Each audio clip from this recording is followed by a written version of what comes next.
Gold Rush fans all over the world are excited that Freddy Dodge will be back for another season. This time, Freddy is bringing a famous gold digger with him. It's his blood brother, Derek Dodge. They are ready to go find gold together in the Yukon desert, which is a long way away. Freddy hopes they'll be able to cash in on a huge pile of gold, even though they've had some obstacles. But how are they going to make this happen? Come with us as we look into Freddy Dodge's shocking return to take over the Gold Rush. Freddy Dodge is back. You can watch Gold Rush on the Discovery Channel, Netflix, and Hulu. The 5th season of the show will feature the return of Freddy Dodge, and there will be a special episode called Freddy Dodge Returns to show how he does it. At the start of the episode, the skilled gold miner comes back to help the Hoffman team fix their wash plant. When Freddy's crew tries to get the wash plant back up and running before going to mine for gold, things get pretty complicated and dramatic. Before Freddy came, Todd Huffman had trouble getting the wash plant to work as well as it could. They lost a lot of gold because it wasn't working the way they thought it would. That's the reason why Freddy Dodge had to come back. Hoffman asked his old friend Freddy to help them fix the problems they were having with the wash plant. Freddy Dodge, who is known as the Gold Guru and is the professional that new gold miners go to for help, showed up to a warm welcome from Hoffman's crew. Without spending any time, Freddy and the Hoffman crew look over the wash plant together to find problems that need to be fixed right away. Not long into the check, Freddy's skilled eyes quickly found the places where the problem was coming from. After making a map and finding the exact spots where the wash plant was having problems that weren't necessary, Freddy and his crew got to work fixing things, but as they worked on the repairs more, they had a sudden discovery. They thought the problem was more complicated and deeper than they first thought. So, Freddy suggested that they would have to totally shut down the wash plant in order to fix it. This caused more time to be wasted and more gold to be left unclaimed. When Freddy came back to the Gold Rush show, fans were eager to see how he and the Hoffman crew worked together to get the wash plant up and running before the gold mining began. Freddy Dodge used his skills as a skilled mechanic to combine his mining work with his mechanical experience. He carefully cut plant parts, welded them together, and put them back together to make a whole. The scene was full of things that showed how much Freddy had learned in his 40 years of experience. Hoffman's team needed Freddy on board, and they could see how helpful it would be to have a miner like him on their side. Freddy and his crew finally got the wash plant up and going after a lot of repairs and changes to the plan. The crew members lost their cool and started dancing and giving high fives to each other. The atmosphere was almost electric with happiness. The party seemed to end just as quickly as it began, though. It dawned on them that fixing the wash plant had taken a couple of days that they could have used to mine gold. The season goes by quickly too, and it will be over before they know it. In the end, they need to make up for lost time and get gold digging going right away. Knowing instinctively what to do, Freddy and the Hoffman crew decided to work even harder and get more help so they could mine as much gold as possible before the season finished. In order to meet this new goal, the crew also worked longer hours. It was easy to see how hard Freddy and his team worked on the episode's script. They moved from place to place and got things done with a clear sense of purpose. People who watched the show got to see the professional level of skill needed to deal with the complexities of gold mining in dangerous scenarios. Even though the season went on and the stress level rose, the workers did their jobs without wasting any time and with confidence. Everyone in the group agreed that they should finish their planned task of gold digging, but something went wrong and slowed them down. The wash plant broke down again, which was not handy since the season was coming up. The team became down because it looked like all their hard work to find more gold was going to be for nothing. Things were getting worse and worse, and they might lose everything they had worked for if they didn't act quickly. Luckily, Freddy Dodge was there to help Todd Hoffman and his team fix whatever problem they were having. But that would take a long time again, and they didn't have a lot of time. People are on the edge of their seats as they watch the crew's mild nervousness build up. There wasn't time for a sorrow party because they had to get something done quickly. That was the end of the show. People who watched the show were left with a strange taste in their mouths because they wanted more. A lot of people were interested in what Freddy would do next and how well it would work. Still, Gold Rush fans couldn't help but show their deep appreciation for how well Freddy, Hoffman, and the rest of the crew got along. Everything about the scene was great, from the tension of figuring out how to get past a big problem to the drama that followed the teamwork. Gold Rush is about Freddy Dodge's life and shows how hard work, focus, and mental toughness are needed to mine gold. Fans of the show get to see what mining is really like in the field. which is very different from what they thought it would be like. It's Freddy Dodge, the gold guru. A loud alarm goes off in the gold neighborhood every time the name Freddy Dodge is mentioned. Some people see him as a way to cheat, some people see him as the hero of gold companies. No matter what, you can't deny that Freddy has a huge effect on the gold business and on the people who work in gold digging. As a child, Freddy Dodge grew up in Colorado. His family worked as miners. You can see that Freddy not only wants to help gold miners make the most of their efforts, but his genes also give him the skills he needs to live in gold mining. It wasn't a surprise that the gold mine technicians studied geology, drilled, looked for gold, and tested for it, just like his family had done before him. Freddy is very important to the gold mining business because he has spent 40 years learning how to dig for gold, and has learned how to run the drilling and mining activities more cheaply than most people. Finding a way to lower the overall cost of gold mining was another feather in his already impressive cap as a famous miner who knew how to get gold back into the ground. With this information, Freddy Dodge quickly became one of the most sought-after gold experts. He helped new gold miners and business owners whose gold mines weren't making them as much money as they were supposed to. Freddy thought that all the problems that came with gold mining could be solved, so he stepped in to save failed gold mining companies that were about to be shut down. Most gold workers call him when they want to find real gold. People are going to mine for gold more often after seeing the Gold Rush documentary on Discovery Channel that features Freddy Dodge. This is because the documentary brings back the American dream of seeking wealth. A lot of regular people and people from the business world have gone to the American gold fields to look for gold. It's easy for them to give up when they don't find gold and cash in on the rising prices of gold. Now this is where Freddy Dodge comes in. Freddy makes a living by telling others where to find gold, mine it, and process it. He does this to save gold mines. Besides that, he looks at how each gold mine is different and suggests ways to improve business processes so that the cost of mining for gold is lower. Not much is known about Freddy Dodge outside of his work, and he is known for how hard he works. He doesn't want his family life to be public, and he doesn't seem excited about becoming a reality TV star with the Gold Rush show. If it were up to him, he would rather focus on his work and not pay any attention to the news or the outside world. When Freddy Dodge has been on Gold Rush in the past, people who have played the long-running Gold Rush games know Freddy Dodge. In addition to Gold Rush, he has been in many other shows based off of it, such as Gold Rush, Parker's Trail, which followed Parker Schnabel and his special crew as they searched for gold in remote places like Australia and Guyana. Freddy also had small roles in Gold Rush, Dave Turin's Lost Mine, a movie about a miner named the main character who looks for gold in the empty mines of the American Wild West. Discovery Channel's newest Gold Rush spin-off, Hoffman Family Gold, came out in 2022. It follows Todd Hoffman's life as he returns to gold digging. In it, Freddy was also shown. Freddy Dodge has also been in a Gold Rush spin-off called Freddy Dodge's Mine Rescue. In that show, he worked with Juan Ibarra, a skilled mechanic and plumber, to help gold miners across North America get more gold each week.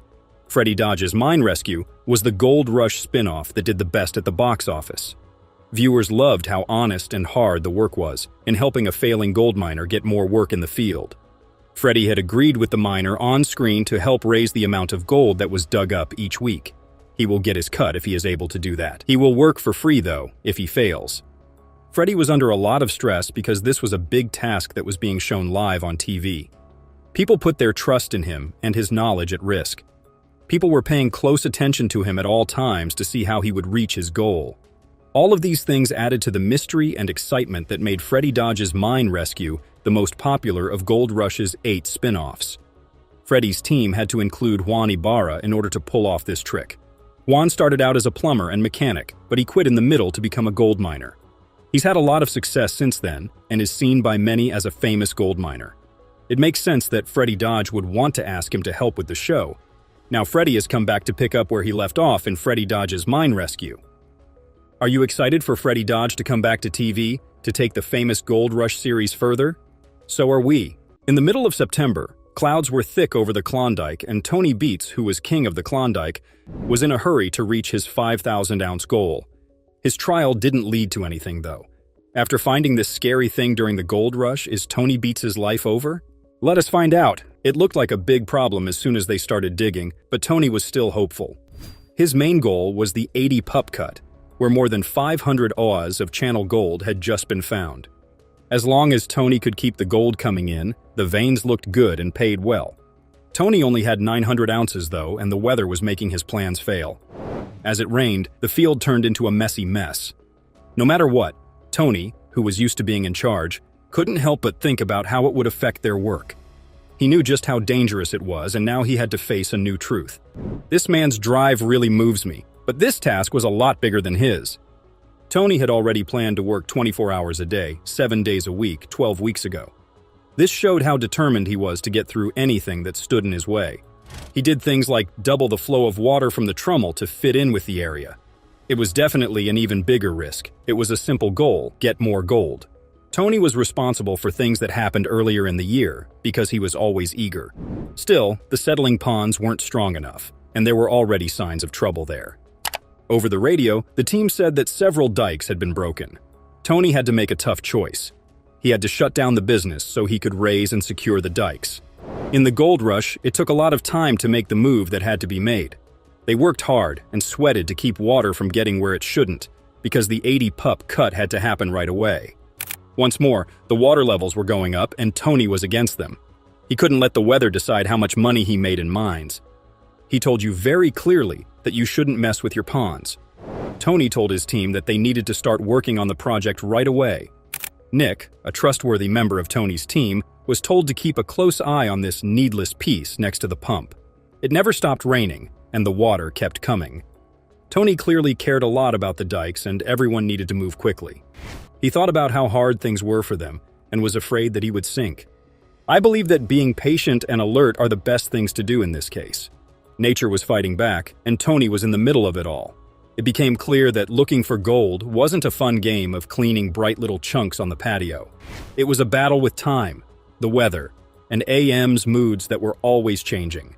When I think about these problems, I can't help but wonder, will Tony Beats be able to get to his 5,000-ounce gold goal? Of course, the 80-pup had its own sparkle, but rain and rising water were against him, so his chances were not good. He was fighting to stay alive while the sound of machines could still be heard all over the area. Their digger got stuck in a settling pond. Tony knew that they would lose a lot of money every day if this big machine couldn't do its job. They had no choice but to stop. Sure, it was a bother, a huge trouble, and there was no doubt that the digging would have to stop until the problem was fixed. But Cousin Mike found a way to make things better. He tried his best when he got there in the morning, but his digger ended up going straight into the water. This caused more trouble. Tony and 2 other excavators went on an emergency rescue because they needed to find a way to help. They worked very hard, but it didn't help. It was time for troops, and Tony didn't think twice about sending in the 18T D6 dozer and the huge 115T D1. The question then was how to get that refuse-to-move backhoe out of the bog. Tony made a plan that worked perfectly because he had been digging for a long time. The first thing that had to be done was to pump out the water. To do this, the D6 dozer, a big piece of machinery, was used to push fine tailings into the pit and make a ramp. The plan was to level the ground under the stuck digger so that the big wrestler could pull it out. The colossal 115T D1 850 horsepower rescue mission star was then sent out on patrol to see if it could help. Tony came up with a way for the D11 to drive up onto the strengthened ramp, making a base for this big machine to stand on. The goal was clear: get the 220 loaders out of the mud. It was clear that things were very bad and that time was running out. But each choice came with a price.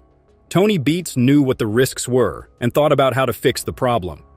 I couldn't help but wonder if Tony's plan would work. When the engine started to roar and the machine started to turn, everyone had to help out. This was a battleground between people and nature. It was not easy to get a digger out of the ground. It was also hard to deal with things that didn't go as planned and gain skills and experience in the tough world of gold mine. The loss that Tony Beats was going through could be heard throughout the mines. The water had to be pumped out so that the digger could be taken out. It surely acted as a challenge to the muddy swamp of crisis that had caught Tony's mining business. Tony Beats, on the other hand, was not the type of person to give up. He thought they were going to get a little further along. I think things were starting to get better. The screen showed scenes of relief workers getting the stuck digger out of the way. The D6 dozer was hired to move the tailings, and a simple ramp was built to help with the rescue. They had to walk a fine line between machines and nature, and Tony Beats was determined to be in charge of it. The setting pond became less like a bog as the plan moved forward. He noticed that things were going in the right way. Exploring this swampy area visually also showed how hard things were for the workers on Paradise Hill. As the work with the backhoe went on, I couldn't help but wonder if this was another waste of Tony Beats' time. On top of that, the constant enemy Klondike weather has already slowed down work on Paradise Hill for a whole week. Even though things were getting tougher, Tony was still focused on his 500-ounce goal and stayed positive. Earlier, the backhoe problem caused them to lose about 2 hours of work. It looked like Mike's cousin was to blame because he drove the digger into the mud by accident. When Tony replied, he didn't mince words and said that Mike was stuck because the other person wasn't paying attention. With an operation being held up and a digger getting lost, will Tony Beats and his crew be able to bounce back? It was clear to him that some of his problems were caused by not paying attention to certain things. Some people made the situation funny by telling him he had to describe everything in English, Dutch, or Finnish. The task of rescuing Tony from tough situations naturally improved Tony's engineering skills. As the show goes on, all we can do is admire how strong Tony Beats and his team are. Tony Beats had to deal with this horrifying discovery. Could he get past it, or was it really the end for him?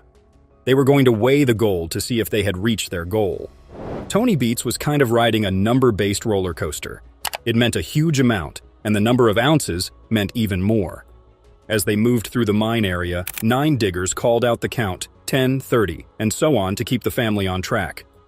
Some buyers saw that number as a sign of hope, but Tony would need more than 300 ounces to reach his goal.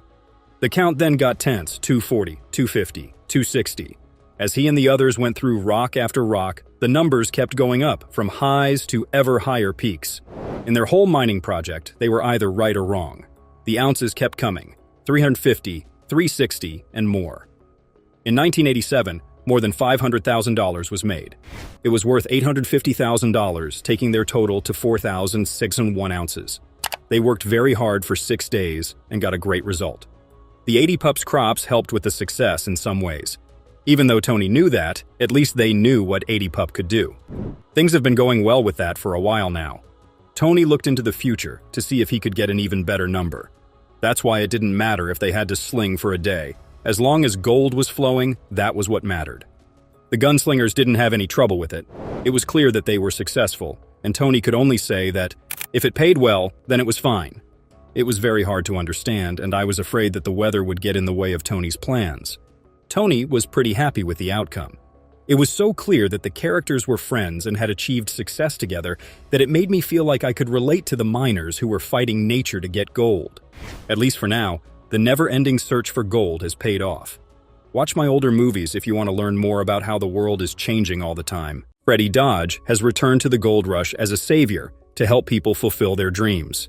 Freddy is a cheat code when it comes to gold mining, as he can handle any setback and difficulty with perfect competence. Let's dive into the wonderful realm of gold mining to explore how he handles situations from minor fixes to huge setbacks. Freddy and Juan moved to northwest Colorado near the Wyoming border to rescue a gold miner who is on the verge of going bankrupt. They do not know much about him except his medium-sized plant that he has set up there, and that he has tried almost every trick to catch a good amount of gold but cannot make notable progress.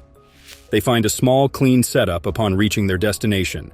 Peter Friedman, the gold miner whom they intend to help in his mining operation, welcomes them pleasantly. Peter tells them the limiting factor behind his problem, which is to find really fine particles of gold. He does not have salaries in his account to pay to his crew. He is actually a graphic designer who has come to gold mining from the background of website development. Well, actually, my background is website development. I'm also a graphic designer. He informs them about his progress in the previous season, when he could collect only 20 ounces in 6 months, which is worth almost $30,000 for the crew of 4 people. His account is almost empty, and he needs $1,000 per day to keep things going. He desperately needs the plant to run in the next couple of weeks to keep him from going bust. He takes them along to show his plant. He shows his screen deck and briefs them about its high frequency that vibrates to remove fine particles of gold, which is their main concern over there. He has also added a centrifugal concentrator, which helps to concentrate fine particles according to his research. Freddy explains the science behind the concentrator that contains a spinning bowl inside with fine holes drilled in it. The water pressure injects water from the holes, hoping to keep the gold pinned while blowing the lighter material out. Peter hopes the concentrator will work in his favor. He shows the tailing sluice for the concentrator. He hesitates to tell the total amount he has spent over there in front of the camera. He will be screwed if their plan does not work. They devise a plan to check the first test run for 6 hours. They will fix the problem after observing the total amount of gold in the first run before proceeding further to the second run, hoping to find a notable increase in Peter's final gold haul. They consider it a difficult spot where Peter has spent almost millions and gets nothing in return. They are all set to start their first run. Peter cues Lance to start the generator. Lance thinks of himself as the chief organizer among the crew, without whom everything will be screwed up. Peter ignites the generator, but it does not work unless he knocks his magical fingers at the generator. He directs the master operator, Hank Hebert, who advances his feeder on seeing his cues. The process of sluicing begins as he ignites the generator, making everyone excited out there. Peter is mining on the shoreline of an ancient lake which is believed to be rich in gold. The powdery sand on this lake contains extremely fine particles of gold. It was first mined in the late 1800s when a group of engineers made a canal to bring water to their site, but they had to shut it down when they could not get enough fine particles of gold. Peter is hopeful to get millions in gold with his designed wash plant that the people in the past could not trap. The shaker deck washes the pay dirt through fine mesh screens into a tank below, from where a pump shifts it to the spinning bowl which separates the fine particles of gold. Suddenly, the pump begins to make strange sounds just after 10 minutes into their first run. Peter rushes to turn it off while calling everyone else to shut it down. They are completely helpless until they get the pump back to advance their mining operation, as it has proved to be a huge setback for them. Freddy has called for his finishing table as a replacement for the spinning bowl to catch the fine particles of gold. It has arrived in time, and they hope it will be helpful for their venture. They fix the screens carefully when they find the finishing table being delivered to them from a distance. Peter is still confused as he has used so many tables before that ended up losing a lot of gold. They fix the table in place, and it is time to see its results now. Freddy, on the other hand, is still hopeful to get results, though it is his first time using the finishing table. He presses the lever and pours the bucket of material they have already cleaned up, just to see how much gold they have wasted during panning. It requires water, gravity, and vibration to shake heavy gold particles in the finishing table. They gather around the shaking table to see the process. Soon, they notice the gold to be accumulated, which requires almost 10 hours of panning, according to Lance. Peter looks a bit relieved to see the results coming. Freddy gives a little bottle to Peter to be filled with gold as a payment for everything, regardless of the amount of gold he gets. They lock a deal and move back to their venture. Freddy and Juan have completed their job as they have replaced the old blocked screens with custom-built larger mesh and prefer the finishing table to accumulate gold. It is time to test the final run to see if they have increased the total amount of gold. Peter runs the plant, and it begins washing the pay dirt. They observe coarse tailings on the new screens to see if they are catching more of the fine material.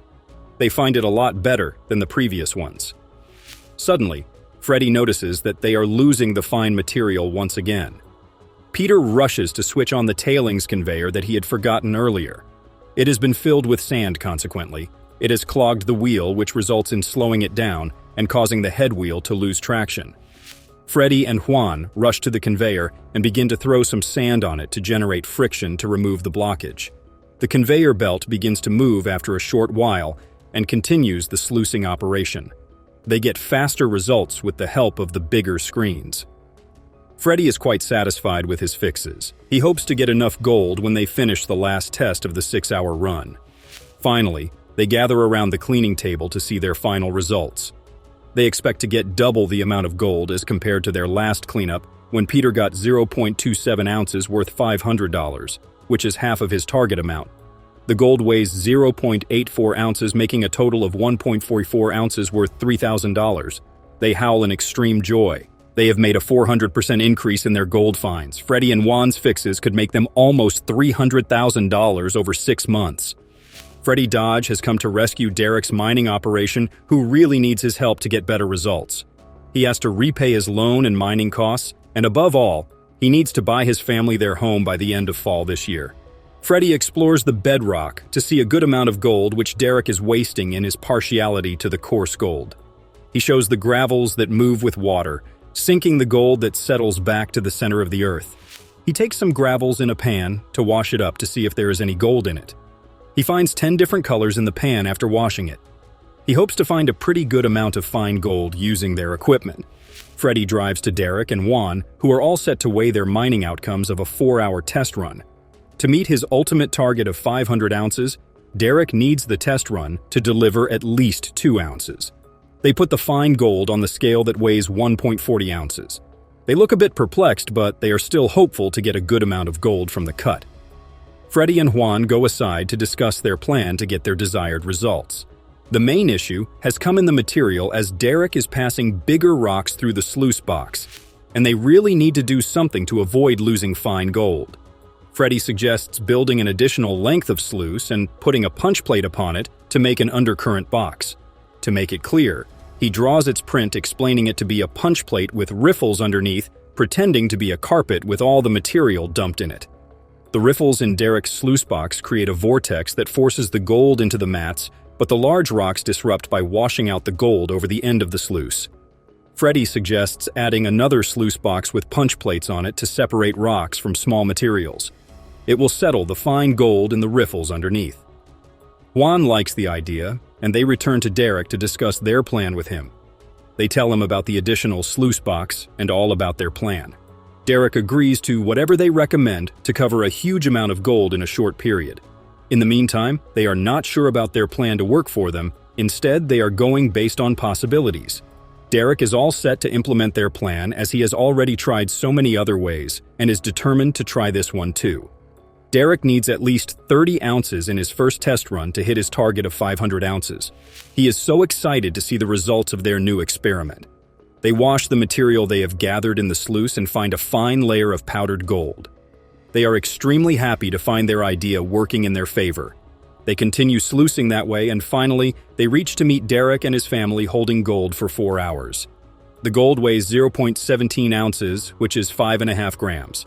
Their plan has added $750 per 10 hours to their sluicing, which can deliver an amount of $75,000 extra in their whole season. They weigh the rest of the gold, which turns out to be 2.34 ounces, increasing their gold finds by 70%. They are extremely happy to find Teo and a half extra ounces a day worth almost $4,000. By the end of the season, Derek should reach $1 million to fulfill all his lifelong dreams. Freddy Dodge brings a rock plow tied with a chain to Roger, who is working on the conveyor. It has cost him only a couple $100. They fix it upon the conveyor belt. Roger likes it as it proves to be a cheaper fix. Conveyors are always cheaper than anything else to move things, but at the same time, they need to be cleaned and maintained as they carry wet material all the time. Freddy needs to repair the conveyor belt, or else it will cost them heavily in the form of tragic setbacks in the sluicing operation. It carries costly material upon it, so they need to hook it up, or else it will tear up sooner or later. Freddy suggests putting a band-aid on it and drills it to fix it strongly. After that, he trims the bulged iron so that it cannot do any damage to anyone by hooking up with them. Juan cues the truck to move backward as they are about to move the feeder with the help of the excavator as it carries the generator, so they need to be careful. He takes the responsibility of moving the feeder as he has been the most experienced operator. Freddy directs him to move side by side. He finds the ground a bit hard. Freddy guides him to move to the opposite side. Juan is in a difficult situation as he has got electric control panel and the hydraulic pack on the back, and he will lose the control panel if he slips. Freddy guides to advance and drawbacks as per the situation. Finally, they succeeded in transferring the 100-ton heavy feeder to the conveyor. They are a bit relieved to accomplish that risky task without doing any damage. They decide to test it the next day. The next day, they are all set to sluice the pay dirt. Freddy and Juan cheer the crew before getting to the action. They ignite the plant, and the Addams family is only 4 hours away from knowing the progress of Freddy and Juan to make their mining dream fulfilled. They have made all the essential things possible, like the conveyor, the feeder, the rock plow, and the wiper up front. In the first run, they have to slow down the sluicing operation because of the uneven sluice which causes the wastage of so much material. Freddy orders Roger to increase the speed after examining the plant to cover more yards. Matt finds the gold mining so satisfying that he feels like digging bills out of the ground with bare hands. Freddy and Juan are extremely happy to see their progress so far. The rock plow is working wonderfully, and it keeps its pulley from choking. Juan appreciates Freddy's idea of the wiper and the broom assembling, which costs him only $10. They ensure the plant runs for a full 4 hours without disruption, and they are almost at the end of their second run feeding the plant with the last bucket. They examine the sluice box once they finish the sluicing, and it appears 5 times more than the previous run. Juan prefers to predict about it after washing it up. After 5 hours, the Adams family gathers to weigh their gold finds in the second run. They need 1.25 ounces in that run to hit the weekly target of 15 ounces a week. The gold turns out to be 1.93 ounces, which is 4 times more than the first test. They would get $40,000 a week and reach $1 million at the end of the season. The Adams family seems to be pretty excited about their progress in the gold mining venture. Freddy Dodge and Juan Ibarra have teamed up to rescue the struggling gold miners to reach their goals. They have more ventures to help miners to come out of the crisis while mining. To enjoy more exciting ventures like this one, subscribe to our channel. There are so many television shows out there with massive appeal and popularity. However, there is one that has proven to be the most unique that rises above all others: Gold Rush. It is a show all about the drama, money, and challenges that come with chasing gold and racing against time to make your profit. One of the greatest stars to come out of this harsh environment is Parker Schnabel. But what really happened to Parker Schnabel? Did something negative happen to him? Let's find out. Parker Schnabel is a superstar gold miner on Discovery's reality television series Gold Rush. Like, I would say that this one definitely costs a lot more to run. They find more gold. It's bigger. It's more comfortable. But there are a lot of questions in the air about him, his career, and his personal life. To get some of the most common questions out of the way, like what is Gold Rush and Parker's connection to it? Gold Rush is a show that follows different mining families and their gold mining operations in Alaska. Parker Schnabel's family has a long history of gold mining, and he is the latest to start his own operation and take his place as the head of his own crew. Becoming the leader when it comes to gathering the most gold out of all the other crews on the show, he has only grown in experience and ambition. Because of his great success, he has become a fan favorite and has starred in every season of Gold Rush. This popularity even got him his own spin-off show, Gold Rush: Parker's Trail. In his various cameos and spin-off shows, we follow Parker Schnabel across the world, looking for the best gold mining locations, meeting new people, and seeing new places. I really want to thank you all. And I mean it from the bottom of my heart. And I hope that every one of you guys wants to come back. These new opportunities take up a lot of Parker's time, but give fans extra screen time to enjoy his personality. Seeing him in these foreign environments excites fans, but it only makes them more curious about the parts of his life that remain unaired and unknown. Despite being a fan favorite, he appears to be content with his fame, rarely updating his social media pages with anything too personal, and seemingly uninterested in giving long interviews that touch on his intimate relationships and family life. Parker is a rare type of celebrity who prefers to stay under the radar. New Gold Rush seasons premiere only once a year, and for a brief moment, we can see all of these people in their professional element. We also see their relationships, friendships, and troubles with each other. Parker is an ambitious, kind, and funny person who generally gets along well with people. However, there was some drama on the set of Gold Rush involving Parker and Tony Beets. He believed that the other mining head of the Beets crew was trying to sabotage his work and success just a few seasons ago. So, as a sign of good faith on my end, I'm just going to bring you some royalties in advance, if that works for you. This plotline has been an underlying tension in some of the later seasons of Gold Rush as Parker has grown in experience and popularity, causing the king of the Klondike, Tony Beets, to take notice. Of course, this kind of rivalry is typical in a cutthroat industry like gold mining and can create some fantastic television. However, despite the drama on the set of the show, some observant fans and watchers can gather that Parker is doing very well and handles new obstacles and challenges with calm and determination. This reflects a good mindset and a stable home life. Even during the pandemic, when the entire global economy was put in peril, Schnabel and the Gold Rush crew managed to make it to the Yukon and back to their mining and filming schedules. This was also in large part thanks to the government deciding that gold miners qualified as essential workers. An attitude that rejects quitting and marches on no matter the obstacle. This conclusion by fans was put into doubt when they started to notice that Parker was getting less screen time on the show. Well, Chris, I think it's looking a lot better. We won't know until the next cleanup, but I think we'll have a happy Parker now. This concerned people, and they wondered if the producers meant to phase him out completely. But he put those fears to rest when he conducted an old-fashioned question-and-answer style interview online. He explains that the reason he is not on screen as much as he has been in past seasons is because of the added responsibility he has taken on over the years. According to Schnabel, as soon as business starts getting big enough, you're dealing with so much paperwork, and permitting and employee stuff, and accountants and taxes, and the list goes on and on. I don't enjoy the day-to-day of that, but I enjoy the process, and I enjoy the outcomes.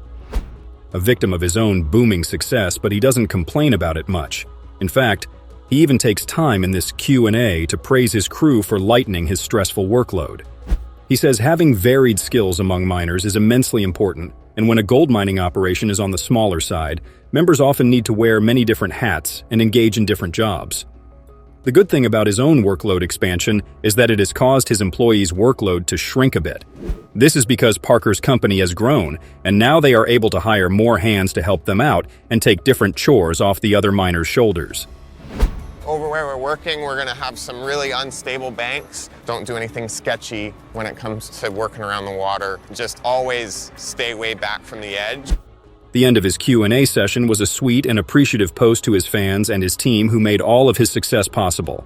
He feels that his team are capable people who can pick up the slack when he is absent as he works to grow the company. So they are never in fear of losing out on opportunity and work. This post did a good job of thanking fans for their concern, while also letting them know that he has had to make sacrifices for the greater good of the company and to reiterate his love and appreciation for his crew.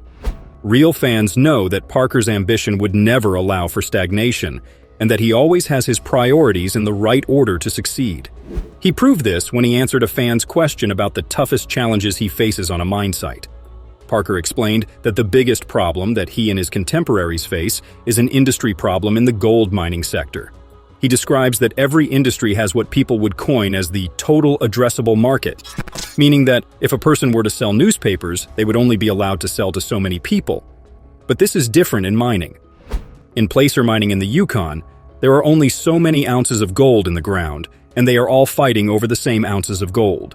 This is a terrifying problem to face, as every new mining crew that joins the industry only makes everyone else's goals that much harder to reach. The gold is a finite resource, and the lands they have traditionally mined are beginning to run dry. Parker's solution to this problem is to find new virgin land that has yet to be excavated, perhaps something he has learned from his spin-off show. However, this is not as easy as it sounds, as gold mining is a hard and expensive business that requires heavy investment for rewards that may not even pay out. He ends this line of thought with a haunting quote, "So that's the big struggle? The goal of every mining company is to put itself out of business." However, even with all of this drama and stress in the business, there are still hints of romance that slip through the cracks of Parker's fiercely private life. With all of his good fortune, intelligence, and skill, it shouldn't come as a surprise that he has already bought himself a home estimated to be around $950,000, and rumors say that he has even found someone to share it with. 72-23. So cheers to all you guys. Thank you. One whispered love interest is Ashley Yule, who he met in Australia after he invited her to spend the summer in Alaska with him and mine some gold while they were at it. But things between them didn't seem to work out, with Ashley leaving after season 8. Another Australian love interest he had was Tyler Mahoney, who was on a spin-off show, Aussie Gold Hunters, when they met. Unfortunately, they never met in person and seemed to only have a professional relationship. A love interest that really got people talking was Sheena Cowell, who is a Gold Rush co-star and rumored to be single and ready to mingle. Parker Schabel has been in the gold mining industry since he was a child and became the star of a television show as soon as he left school. Famous from a young age, he has worked hard to maintain his privacy and enjoy his life with some level of anonymity out in the world. But yeah, if you could get it done while I'm gone, Okay, man. Well, we'll get after it, and hopefully we can keep everything else running while we're doing that. Thank you, and good luck. However, fans and media have been able to gather enough information to draw some good conclusions as to what he's been up to and why. Any worried fans out there should put their worries for him behind them. With an estimated $10 million net worth, Parker Schnabel is going to be all right. We hope you had some of your questions answered. Thanks for watching until the end. Make sure to leave a comment down below to tell us what other questions you have about Gold Rush. Don't forget to like and subscribe for more in-depth content like this. Turn on notifications so you won't miss out on any new uploads. Been able to handle it, we would have been a little farther ahead than we are, but in that 10-inch pump, like, that's certainly got the power to do it. Yeah. But unfortunately, that came with a price tag. Rick has been able to pay off his royalties for the year to Troy and is starting to feel better about this year's haul. Despite beginning his season 2 weeks later than everyone else, he is proud to say that he and his team have been moving along very well and have been working at full capacity. They have their hopper feeder in place and working through their pay dirt steadily. His goal of 1,000 gold ounces for the season is more urgent than ever now that he has a clear path ahead of him with no debts hanging over his head. The failure of last year cannot be repeated, as he failed to meet his goal and barely broke even. Rick plans to put some gold in the safe as the gold prices have shot way up. This is great. I mean, 206 ounces, Man. that's awesome. If we just keep going deeper, and that's just going to get better. That's the next challenge, right? Yeah. He needs to turn things around this year or find a new career after past failures. Rick commiserates with his other crew members, saying that the past year felt like they were moving dirt around for fun rather than mining for gold. The past 4 weeks have been spent making their way through the cheap cut, where the gold is all found on the highest layer of dirt, practically sparkling in the sun. As they reflect on their mistakes and their work this season, they identify their biggest problem for this year. Their newest recruit, Mark, informs them that they are almost out of pay dirt from the cheap cut. This means that they have no pay to feed the wash plant, Rocky, and no gold to collect. Even the new guy knows that with only a day's worth of cheap cut pay left, they are going to have to look for new ground to sluice. An experienced gold miner, Rick knew that this was a problem that would come up sooner rather than later. So, Rick has been looking for a new area to mine. This pressing need for more pay dirt has fed the drive to explore the area and find new ground to mine. This urgency and success in the cheap cut has renewed Rick's passion for gold mining. He believes that his many years of experience have given him an edge and skill for this kind of gold and pay dirt prospecting. As Rick stands surveying the land, he points out piles of dirt that he feels could have the best gold content they've ever encountered. He points out a corner in the area that he has high hopes for, noting how all the dirt is piled up together. But why does he feel that way? Well, 20,000 years ago, on Lower Duncan Creek, a glacier once pushed up a mound of rock and dirt, known as a moraine, to the edge of the cheap cut. Rick believes that this blockage has trapped gold all up against it over the centuries. All gold that has washed down from the mother lode. If his theory is right, he has stumbled across a buildup of gold that has been growing for ages. Rick gathers the dirt and rock from where he believes the glacier created the moraine and puts it in his panning bowl. His belief is that this could be the best gold they found all year, and with the price of gold only increasing, he would make some of the largest profit margins in recent memory. He carefully pans the dirt in the nearby water, and he determines that he needs to see at least 15 to 20 distinct colors in the pan to make the area a viable location. Extending the cut is a decision that could make or break his career at this point. You pull that big rock out of there? I did, 2 of them, building Stonehenge here. Where you start hitting those big boulders like that, like you're in the right spot. The Ness crew at Duncan Creek is busy extending the cheap cut, trying to determine whether Rick's hunch is correct. Mark keeps adding to a stockpile of pay dirt that is meant to keep the wash plant running. They cannot afford to shut down. However, a problem arises when they lose water pressure over at the wash plant.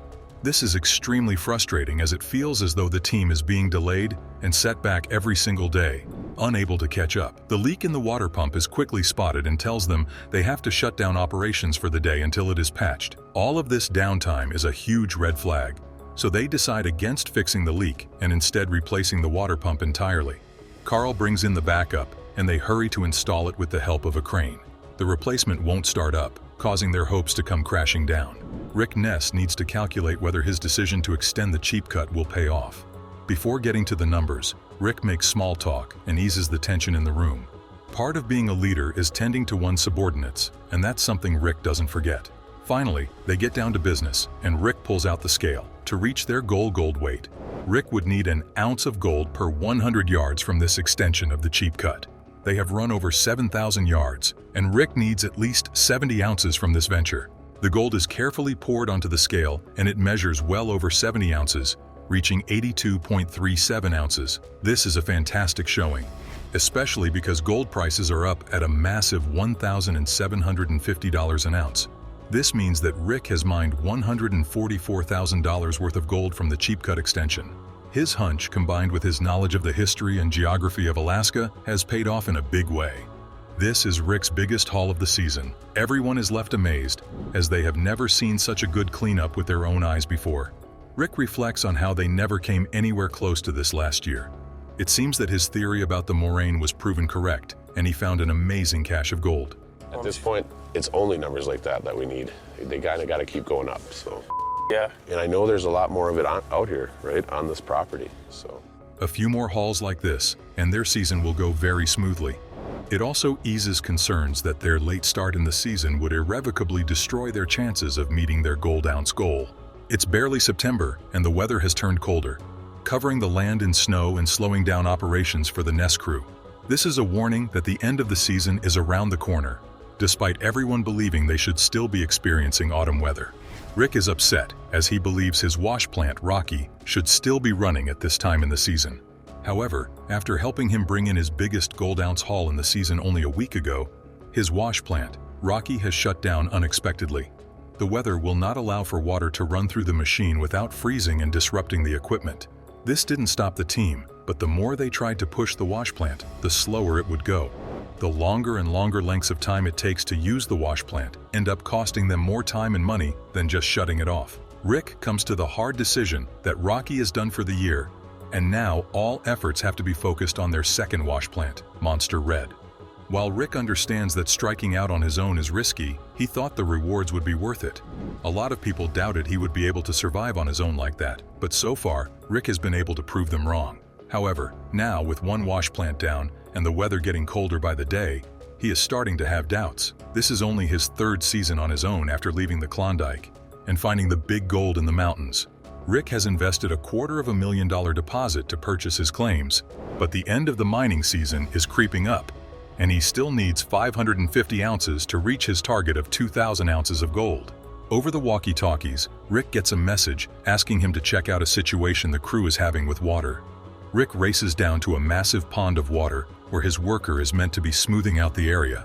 He tells him that they are going to need to get a pump to remove the water and give them access to the pay dirt below. After digging for over 2 months, the Nest crew are 170 feet down in the Raleigh Valley. We finally got our hopper feeder in, and I paid off Troy his royalties for the year, so that feels really good.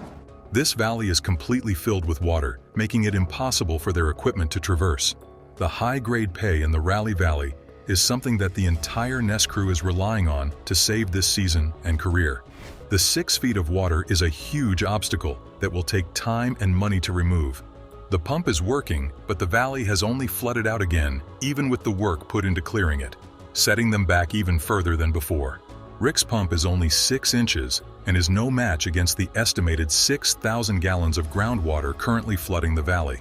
The water is leaking into the cut every moment. They realize that their plan is ineffectual and that the water pump doesn't work correctly either. Rick remembers that the Taylors have a 10-inch water pump sitting somewhere in their own equipment stash, and the only issue Rick can recall it having is that it has not been used for a couple of years. Their next step is to plumb up the hoses and place the equipment into position.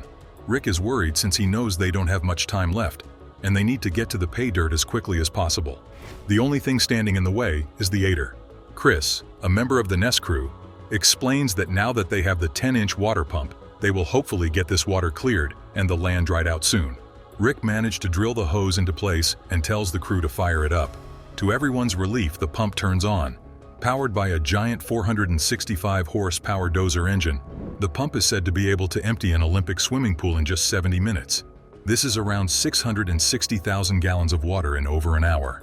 Rick points out how they can see the water being sucked out from feet away, and the hose spits out gallons of water in moments. This is a huge improvement to the wimpy 6-inch water pump that only made the flooding worse. Rick believes that when they arrive in the morning, the valley will be ready to be sluiced and the dirt relocated. The ability to shift their attention from the water and back to the gold is a good sign that they are making progress with this season's gold ounce goal. I don't know why I'm so nervous. It's the first one of the year. You seem a little giddy. I am. Well, all right, I can't talk anymore. I gotta go. Let's make it rain, boys. Woo! The next day, Rick greets his crew in the break room, in higher spirits than before. They have lost 2 days fighting the flooding in the Raleigh Valley, all while trying to avoid letting the recent cold weather from freezing them out of the rest of the season. Shutting down operations would be disastrous at this time. It is crucial that the Raleigh Valley delivers them the gold they need. Rick is still reflecting on where things went wrong, and he regrets that the first water pump did not work, as it would have saved them a lot of time that was wasted in bringing in the second pump and having to install it. They are grateful to have found the second pump, but now Rick reveals that it came with a price tag. Rick spoke to Troy, and according to him, he did not mind lending the water pump as long as Rick was willing to purchase it outright. With no other choice left to him, Rick had to pay $40,000 for the 10-inch water pump. This sets them back even more, as they now have to calculate the amount of gold they need to pay back the expense of the second water pump. Nobody is too upset about this news, as they needed the pump desperately, and they would not have been able to find another in time to dry out the Raleigh Valley. Rick pulls out a water bottle filled with gold and says that he believes by the weight of it that they have made quite a bit of money, and that their hard work and purchase of the pump will pay out. Then he takes out another water bottle filled with gold that he says is worth $100,000. The scale is set up, and they start pouring in the gold. To hit the 2,000 gold ounce weight goal for this season, they will need to mine a whopping 550 ounces of gold before they pack up for the year. The scale slowly fills up with gold, and the final weight comes out to 106.9 ounces of gold. Rick then adds the 106 plus 100 gold in the other bottle to a total of 206,000 gold ounces mined. When calculated, this would give the gold a total of $370,000 combined. After this count, Rick only needs 300 ounces of gold to reach his ultimate season goal. If the Ness crew is able to protect Monster Red and keep it running even in this foul weather, No secret, Rick spent a lot of time and money chasing after big nuggets last year on a hunch. I hope this isn't last year all over again. I don't need that. they may be able to save the season after all. This is a huge accomplishment, given that they were delayed for days. Rick is sure that if they just keep mining deeper into the Raleigh Valley, they will soon reach their goal with even more gold to spare. Thank you for watching. We hope you enjoyed Rick Ness's biggest gold hauls and his comeback into the gold mining industry. Let us know in the comments what your favorite part was. If you want to keep up to date with the latest Gold Rush content, make sure to like and subscribe. Don't forget to turn notifications on so you never miss an update. You're acting like a toddler, Rick. You are making an enemy out of me. It's not what I intended. Parker, man. Yeah, I'm going out mining on my own. I've got an opportunity, and I am going to take it. Jeez. The cast of Gold Rush are old associates all these years later with a lot of shared history together. However, from among the stars of the show, none have as long a history and friendship as Parker Schnabel and Rick Ness. So, when things got difficult for Rick Ness recently, he knew exactly who to turn to for help. But it's not, it's not the answer for the season. I need something I can rely on. So I want to see Parker right now. I heard he just bought a whole nother mine. It's been a few years. I really don't know what to expect here. None other than his old boss and good friend, gold mining wunderkind, Parker Schnabel. Team Ness is hard at work, but it becomes apparent that Rick requires more crew members if he wants to hit all of his goals for the season. No one else is coming in, adding a lot of pressure to Morgan Lauren, a new member of the team. Another issue that is adding to the pressure is the shabby state of the equipment. Morgan points out that the work would be completed much faster if they were able to bring in some newer equipment. While she concedes that the old rented loader does run and gets the task done, she hesitates to call it efficient or even fully functional. As she explains the issues with the loader, she reveals that it's missing its front cab. This means that she has been eating a ton of dirt, and the massive, powerful tires have been kicking up a storm of sand and dirt into her face the whole time. This issue sounds mostly humorous until one imagines the danger of consuming that much dirt, not to mention the damage caused to the loader by having a ton of dirt getting into the cab and the controls. As Rick and Morgan work, they make a greater dent in the pile of dirt. However, even with their speed and dedication, soon something goes wrong. Morgan exits her loader in concern and notices that something is very wrong with her vehicle. She quickly exits the loader and hurries over to the loader's side, observing that the machine is leaning over in a very precarious manner. After a quick look, she determines that the leaning is being caused by a flat tire. She pulls out her walkie-talkie and contacts Rick, informing him of her need to shut down the plant because of her loader's flat tire. Rick quickly goes over to the wash plant and stops all activity. Rick brought down the 750 for me, and we threw the 330 up there to do tailings. As long as we can keep this gold rolling up to the plant, that's the only thing that matters. This is to save money and energy from a machine that can cost him a ton of money if it is not actively separating gold from dirt at all times. Rick is upset and decides that he needs to do whatever it takes to remedy this problem. Finding a replacement loader or a new tire is his first thought. He drives away in his truck, musing over where he has an old loader stored for such an occasion.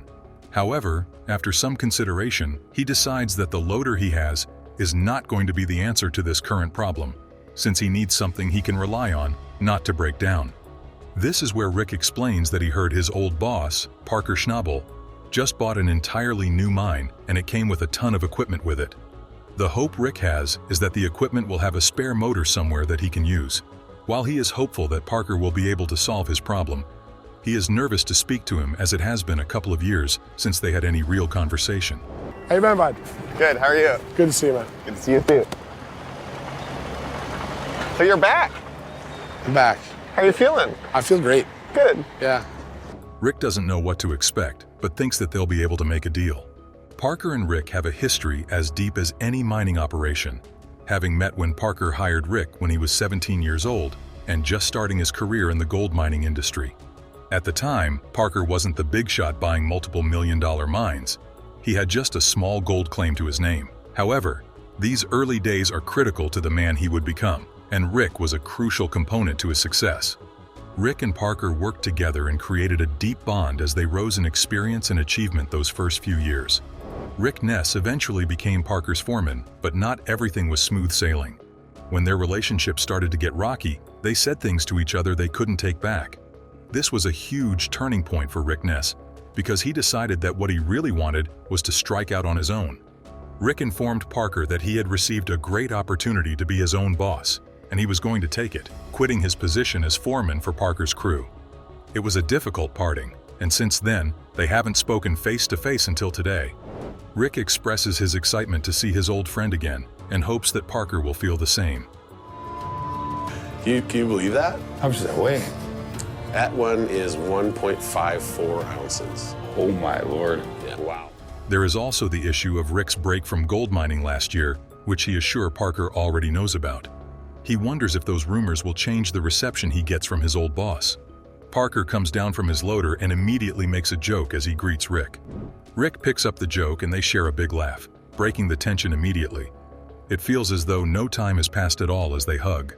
Parker immediately asks how Rick is feeling now that he's back, showing his concern for his health. In a kind move, Parker tells him that he has always had faith that he would survive the hard times and come right back to the business when he was ready. Rick is vulnerable as he admits that he has struggled recently and that looking back, he thinks his best years were with Parker, as he was more productive back then. Parker admits that when he first started as a gold miner with his own claim, he had no idea what he was doing. They bond over how lost they had been at the beginning and how their golden years were spent together. Rick admits that he learned a lot from his time with Parker and that he feels like he's reclaiming some of that youthful energy they had back then, now that he is back and ready to work. Finally, after their sentimental reunion, Parker asks whether Rick has made his way over to catch up or if there is something he needs. Rick immediately admits that of course, he comes all this way because he needs something and prepares to ask for this big favor. Rick tells him that he needs a loader, and Parker immediately tells him that his team inherited a ton of equipment and guides him over to his truck to take a look at all the equipment. When Parker Schnabel bought the Dominion Creek claim, he also purchased everything that was on it. So any tools and machines left behind were included in the purchase. Okay, sounds good. We're gonna put Brennan on that end with the 750. I'm gonna keep chewing away down here with the 480, but I got a feeling he's gonna be catching on me pretty fast. Parker admits that after buying it, he has not even inspected or cataloged everything that came with it. However, the purchase did include $2 million worth of equipment. Rick hops onto the loader on Dominion Creek and starts it up to test its functionality. The sound of the motor passes their quick inspection, and Rick tries to cut a deal right away for the use of the loader. Parker tells him that there will be no deal, Instead, he tells Rick that he hates talking about money, but he especially hates it when it comes to friends. He tells Rick that he can use it, no deal or money exchange is needed. He instead tells him that they can just work it out in the fall. He elaborates that if Rick hits the mother lode, then he will expect a few ounces of gold as rent, but otherwise they're all good. What Parker says is that if the loader helps him, he's happy to lend it. What he truly wants is for Rick to get back on his feet. This is a very humbling moment for Rick, as he realizes that Parker is a true friend to him, even after all their differences. Parker admits that it is a small gesture, but that he hopes it's better than denying him and not mending bridges out of pettiness. Rick is very thankful to him, and Parker suggests that he comes to pick up the loader when the roads clear up a bit. The difficulty of moving the loader may even necessitate bringing a trailer out to move it, but no one is willing to haul such heavy equipment at this time in the season. The problem of transporting the loader over to Rick's claim is overshadowed by the emotional reunion between the two old friends. When Parker is finally alone, he admits that he was surprised to see Rick again, since they have a lot of unspoken history between them. One thing that he is ruminating over is how Rick mentioned that he gave Parker his best years. To Parker, that sounds like crazy talk, because in his mind, Rick Ness has not even reached his best years in the gold mining industry yet. In Parker's eyes, Rick is still very young, only 42 years old. But he understands that perhaps mentally and emotionally the past few years, we got to keep the ball rolling, so whatever we got to do, right? Yeah. The reward there is hopefully 30 feet of pay underneath that, right? And good stuff. have taken a heavy toll on his old friend. He wishes that things would get better for Rick, and that his small favor will be a step in that direction. In Alaska, Parker Schnabel discovers what may be the richest gold mine. On the next episode of Gold Rush, he claims to have made the most crazy treasure ever. Will this be his greatest win or risk? Stop wasting time and start. Parker Schnabel is overworked managing 2 mines in different countries. He has had initial challenges in Alaska, but gold is bringing growth. His Yukon crew is rushing to mine the massive airfield claim before the season's water license expires. Everything must be stripped and paid for to mine everything left this year. Parker's crew has mined 48 of his 90 airfield acres, including the Keyhole, Easy Street, and Bear Cut. They are using Slucifer to run pay dirt from the 18-acre payback cut to the 24-acre runway cut, the largest and last cut. They must have 5 acres down to pay the next week before restarting Big Red, so it will wait until all the stripping is done. With only one wash plant, the runway cut is all hands on deck until stripped, except for one crew member. Tyson Lee drives the 750 excavator through the payback cut, while Parker handles the D11 and Mitch removes runway overburden with the 700. Given mounting barriers, staying ahead is a daily battle. Air from the 700 excavator suddenly smells like coolant, indicating difficulties. A broken radiator leaks coolant into the hot exhaust manifold, disrupting their plans. Needing replacement components quickly, Mitch calls Taylor. Tyson then departs his 750, leaving him with 480, reducing his ability to transfer Slucifer money. With just 480 digging paid, they risk running out of pay dirt and having nothing to process. Reducing the feed rate reduces gold flow, but it's better than shutting down the plant. With Slucifer decreased and Big Red off, mining all 90 acres is less likely. Crews are removing heavy dirt from the runway cut. Tyson, do you have a copy? Tyson? Hey, there's a huge build-up in the pre-wash. I don't know what to do. I'll get it. They're loading it out without a place to transport it since it's late in the year to open 20 feet of dirt. Parker's crew is racing to clear the 24-acre runway cut to feed Big Red wash plant. Big Red waits on a mountain to wash rocks. If they had pay dirt now, it would work. Tyson is in a tough spot after taking the 750, but opening the ground is crucial to avoid leaving a lot of gold. Tyson is digging for cash to feed Slucifer in the 480, while Mitch's 700 excavator is being repaired. He has reduced Slucifer's feed rate and hopes not to make more changes, but Big Red comes first.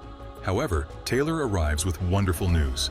The 700 radiator has been changed and is ready. This should restore their momentum. This machine has transported tons of soil and paying dirt to the wash facility. Tyson can feed Slucifer 220 yards per hour with the 750 back in service. They can process more pay dirt and extract more gold. The 750's return is a big relief, allowing normal operations. Parker's sole wash facility is back online, promising a better season finale. Mitch Blaschke is under pressure to move pay dirt at Parker Schnabel's Indian River claim before the season expires. Both Big Red and Slucifer wash plants operate 24/7, making feeding them essential. Mitch moved Evan, a young passionate rock truck driver, to loader operator to boost output. However, a big issue abruptly halts their progress. Evan finds many large pebbles in the sluice runs, forcing Big Red to stop. Big Red is down, so no gold being processed or money is coming in, but expenses are rising. Big Red must be fixed and working again when needed. Mitch and Tyson quickly discover a blown-out screen deck portion. Huge rocks and sluice runs indicate a large hole in the screen, which filters larger pebbles from finer pay dirt. Huge pebbles clog the opening runs when the screen breaks. Interrupting water flow prevents the guns from catching gold and washes away the sluice box end. The team tackles the tricky screen repair. The other end of that goes right into the generator head, and it's cooked right off. I mean, you know, this is the engine. This is what powers it. Mitch says the material they're processing is quite sharp and aggressive. This caustic substance slowly erodes tiny screens, cutting them. The damaged screen is removed and replaced with a new one, fastened in place. The screen deck connection is crucial to gold mining. Screens separate larger boulders from finer pay dirt, allowing gold-rich material to be collected. Breaking screens lets big rocks fall through and clog sluice channels. This clog prevents the water from flowing properly, preventing the riffles from catching the gold, which washes out of the sluice box and is lost. Big Red needs to fix the screen to keep processing pay dirt efficiently. Mitch, Tyson, and the crew quickly fix the damage, emphasizing the screen deck's value. With the new screen, the crew restarts Big Red. The effective repair brings relief and satisfaction. Evan's rapid diagnosis saves the squad a lot of gold, proving his value. Over $90,000 is worth 51.6 ounces of runway cut gold. Running Big Red for a week might net $500,000 in gold. Slucifer has been efficient, digesting the chopped dirt and generating 336.05 ounces of gold, worth over $600,000. Parker's team is optimistic because both plants are running well. They appreciate being at the end of their huge mining activity and the effort required to move the wash plants. The crew wants to maximize the season and leave no gold behind as they reach the finish. Parker Schnabel's mining operation is running, but new challenges are straining the workers. Mitch Blaschke is carefully processing a lot of pay dirt from Parker's Indian River claim before the season ends. Mitch has shifted Evan, a young, energetic crew member, from rock truck to loader to help meet demand at Big Red and Slucifer wash plants, which are open 24/7. Despite these achievements, Parker adds a major task. Parker intends to establish a new operation in Alaska's Yukon in 3 weeks, with both wash plants working well in the Bear Cut and delivering over 1,800 ounces of gold. Big moment! This is what we've been waiting for and working on all day, buddy. Let's do it! The season's success depends on both plants working, as over half the area cleared, covering 4 million square feet. Mitch Blaschke must free up more land, including the Panama Canal Cut, a 10-acre cut. Mitch must dig up the only road connecting the camp to the current cutting and build a new road while maintaining critical access to the mine site after hitting frozen pieces and ice on the lone road to the camp. As they start this project, they discover the earth is frozen, aggravating the issue. Tyson informs Mitch that too many projects have left them without soil for the night shift. Parker's frequent plan modifications cause tension, but Mitch's crew is determined to finish the last 350 feet of the new road. They connect the new road just in time, allowing cars to dump pay dirt. With the new road, they can pile dirt and run wash machines. Parker's staff is under pressure to maximize gold production with limited time and resources. Machinery runs at maximum capacity as trucks load coarse tailings.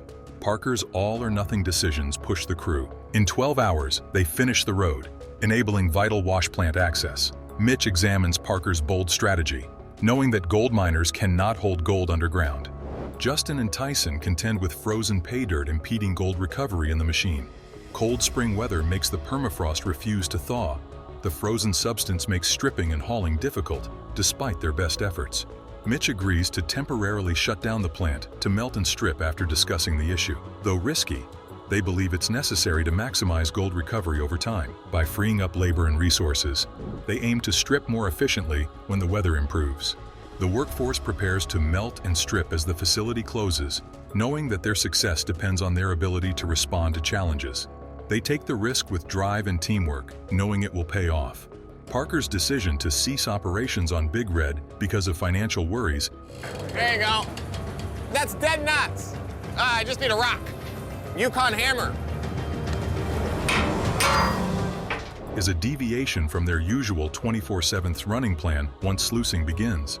Parker takes this smart risk due to rising fuel costs and the need to boost income. Parker hopes postponing the wash plant will allow his staff to strip more land and expose it to the sun to thaw. The success of this strategy depends on good weather, which Parker is willing to risk. Nona Lovelace, the office manager turned heavy equipment operator, uses the 73-ton D10 dozer to cut through the deep permafrost. The frozen ground makes mining difficult, but Nona's passion drives her to go. Nona thinks mining is fun since you can overcome obstacles like permafrost. Due of permafrost's harshness, the D10 dozer's blade peels up, stopping progress. Big Red's downtime is compounded by this setback, placing pressure on the team to fix it soon. Technician Smith and welder Dan Colon rush to repair the D10 dozer and restore service. Their efforts show the gravity of the situation, as every moment missed means lost cash. After the suspended pay downtime, the crew resumes operations with relief and worry, despite the shortcomings. They made over $290,000 in gold during the shortened week. While this is a break, Parker knows their situation is terrible. With so much soil to process, any more delays could hurt the season. Parker Schnabel is meticulously planning to capitalize on a potentially successful pay streak with the 4-acre wolf cut on the other side of the claim. Parker wants to deliver 1,000 ounces of gold this season, so he needs to efficiently access the pay dirt, which is 30 feet underground. The crew must remove 100,000 yards of overburden to reach gold-rich soil. The approaching season makes this duty urgent and requires careful planning and hard work. The group meets many hurdles along an old dredge pond, made worse by the flooding. Parker realizes the muddy conditions are making things harder. He warns about big machinery getting bogged in the mud and stresses the significance of careful maneuvering to avoid problems. Michael Baudry, a new crew member, keeps calm despite the obstacles. Michael brings tenacity and perseverance from past adversity to the group, ready to tackle any challenge. There with a chain on the excavator, get it up on dry ground so we could work on it. It must have shut off or the silt got in there and plugged it up. Water escaping melting permafrost complicates excavating. This unforeseen event floods the cut with pond water, threatening their efforts. Parker and his staff plan to manage rising water levels after realizing the problem. They installed a sump pump to regulate water flow and prevent floods, allowing them to control the dig site. Parker perseveres to maximize the wolf cut's potential and ensure no gold extraction is missed. Mark cleverly floated the pump on old pontoons to prevent flooding. It's a race against time to rescue the season and keep the money flowing. Mitch is stressed with only 5 days to launch Slucifer. Summer seems to fly by. Mitch places Slucifer in a 30-ton pad and installs the super stacker for speedy pay dirt processing to meet Parker's deadline. Getting everything ready for surgery is a race against time. The crew races to finish Slucifer before Parker arrives from Alaska after repairing the super stacker. As they board the 120-foot super stacker, nervousness grows. However, it elevates and hits the free wash, marking a major goal. Parker is closer to digging out the 90-acre airstrip and starting his Alaska enterprise with 2 wash plants. Despite challenges, the team is determined to keep the gold flowing. An unexpected conveyor blowout halted production, but Parker's crew quickly restored it. Big Red continued to extract gold from the Easy Street cut, securing revenue. Chris detailed their earnings, showing a considerable increase over last year. Having the super stacker at the cut is a big step toward making Slucifer operational. Mitch and his colleagues work hard to cover every detail because failure could slow them down. The conveyor plug occurrence shows that mining always has obstacles. Parker's quick thinking and the team's resourcefulness allow them to solve the problem swiftly, demonstrating their flexibility to unexpected conditions. The crew's recent successes and future prospects keep them upbeat despite their problems. When they hit 1,500 ounces for the season, they feel accomplished. Parker warns them that the Alaska operation is coming up. Hustling. You got it pumping, huh? Yeah. The more you start revving it, the faster it goes, but the chance of it blowing up gets a lot better. The crew knows their success depends on their ability to stay focused and go forward under difficult conditions. Parker and his team are driven by purpose. Despite challenges, they are committed to a record-breaking season. Mud pits and equipment failure have plagued Parker Schnabel and his gold hunting team. They persevered through determination and resourcefulness, showing their unrelenting commitment to success. Parker's leadership and hands-on attitude have helped the team overcome mining's complexity and create confidence in their ability to succeed. Parker remains certain that the work will be beneficial as they open new cuttings and push through the toughest terrain. Parker Schnabel's gold search is looking good with a new Alaska operation and promising results. Do you like this content? Subscribe and follow us for more. In the glittering world of gold mining, where fortunes are dug from the heart of the earth, one name stands out: Rick Ness. Known for his uncanny ability to strike gold, Rick has etched his legacy in the Klondike's history. But hold on. This time, Rick's journey takes an unexpected turn. He faces a pivotal moment that could reshape his mining future. What life-altering decision has Rick made, and how will it steer the course of his gold-hunting saga? There's more. Brace yourselves for the arrival of an inspiring figure, ready to lend a helping hand in Rick's most challenging hour. Who is this mystery person, and how will they impact Rick's quest for gold? Join us to delve into a mining adventure like never before that will lead to Rick's biggest gold haul ever. Success isn't just about luck, it's about rolling up your sleeves and putting in the hard work. That's something that the indomitable Rick Ness believes in. Now, he finds himself facing a daunting challenge, a gold production goal that seems to be slipping through his fingers. Despite the hefty investments in top-tier equipment, Rick is dealing with machinery issues. Different hurdles are emerging, putting a wrench in the gears of progress, but the twists and turns in this mining saga don't end there. On top of all that, Rick is at a crossroads, facing a crucial decision about the ownership of the land. But the heart of the challenge lies in the earth itself. The act of digging and extracting precious gold from the depths becomes a battle against time and nature. It's a struggle that Rick faces head-on, with determination etched on his face. In the vast expanse of the mining frontier, Rick Ness is facing a pivotal moment in his gold-hunting journey. Having staked his entire season on a daring move, a deep cut that promised a potential $5 million in gold, the reality is not living up to the glittering dream. The 190-foot deep cut, the bold gamble that could lead to a substantial payday, is yet to yield the expected results. The goal is 2,000 ounces of gold, but this weight of the goal hangs heavy on Ness's shoulders, not just for the sake of his crew, but for his own survival in the unforgiving world of gold mining. A world into which Rick has poured his heart, soul, and a considerable amount of resources, expecting a gold rush that would make headlines. However, the reality is a bit different. The very ground he walks on holds the key to his mining empire's destiny. However, the landowner has different plans for Rick. Troy Taylor, who is the owner of Duncan Creek, the claim on which Rick is working under the lease, pays an unexpected visit to Rick, who is already under stress for not meeting the gold production goal.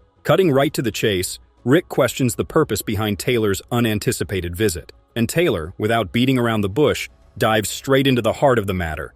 His revelation hangs in the air, laden with potential implications. He wants to sell the Duncan Creek. Rick is now confronted with a significant personal decision. The prospect of owning his own ground looms large, and the gravity of this choice could reshape the entire trajectory of his mining journey. Imagine the dilemma.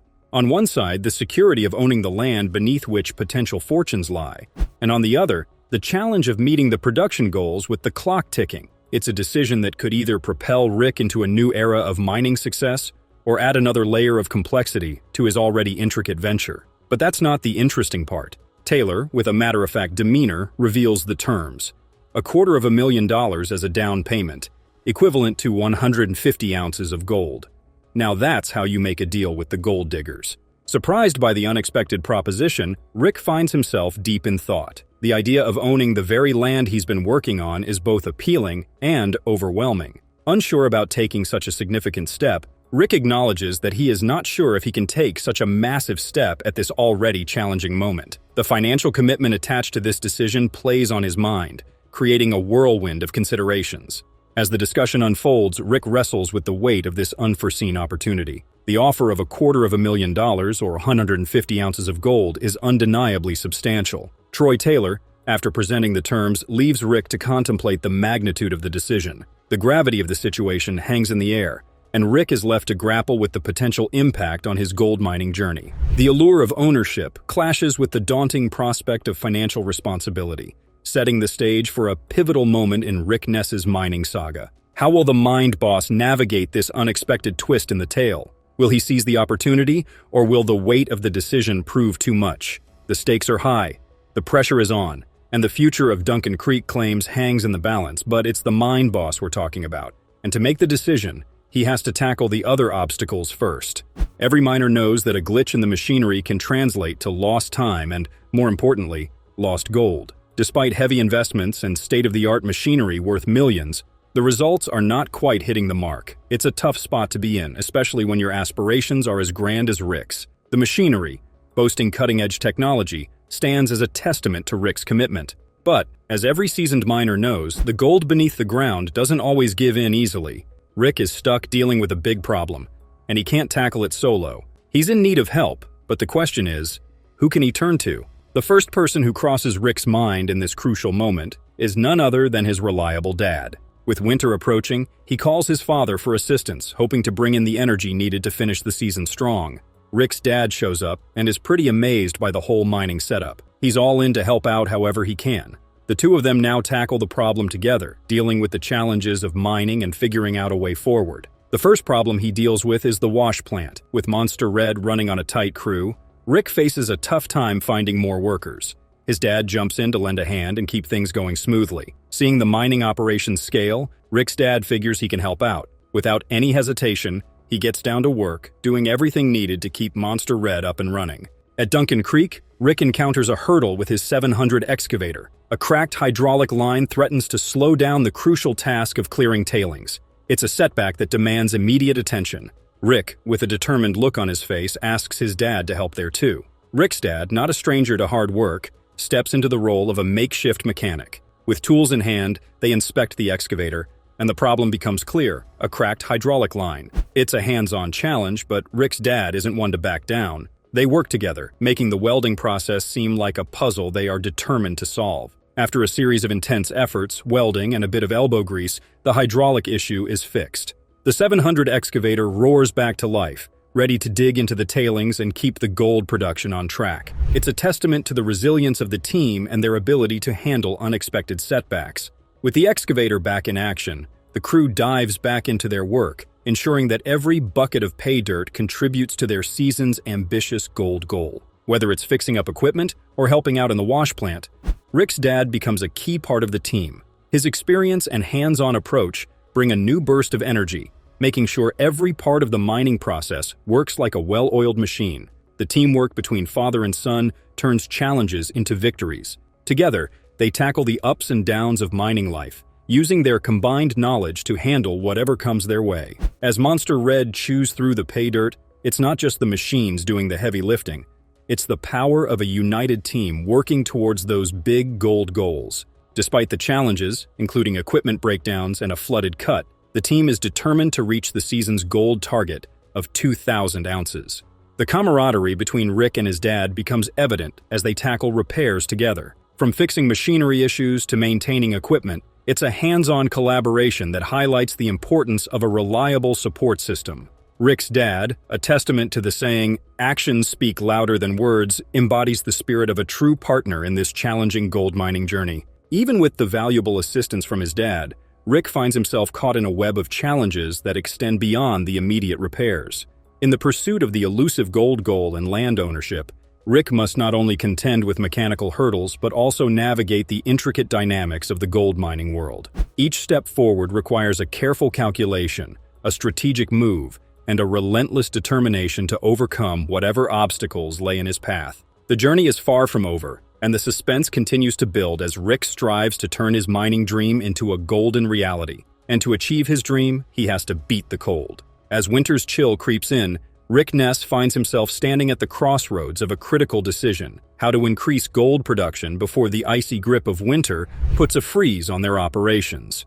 Feeling the weight of the looming goal and the pressure to deliver, Rick huddles with his crew, including Kyle Lawson, a newcomer to the gold mining scene with an ironworking background. What steps can Rick take to boost production before the ground freezes and winter poses a threat to his gold mining goals? So, in a bold move, Rick proposes a plan that could potentially change the game. He suggests the simultaneous operation of both wash plants, Monster Red and the trusty Rocky. It's a strategy that, if executed flawlessly, could significantly elevate their gold output. Kyle Lawson, despite being relatively new to the gold mining arena, is entrusted with the responsibility of operating one of the wash plants solo. Can Rick's trusted crew member, Kyle Lawson, uphold the trust placed in him and assist Rick in achieving his dream gold haul?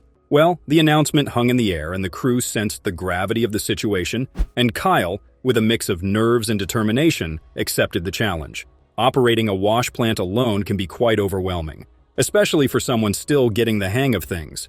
The potential challenges, especially the threat of tailings causing blockages, are significant concerns.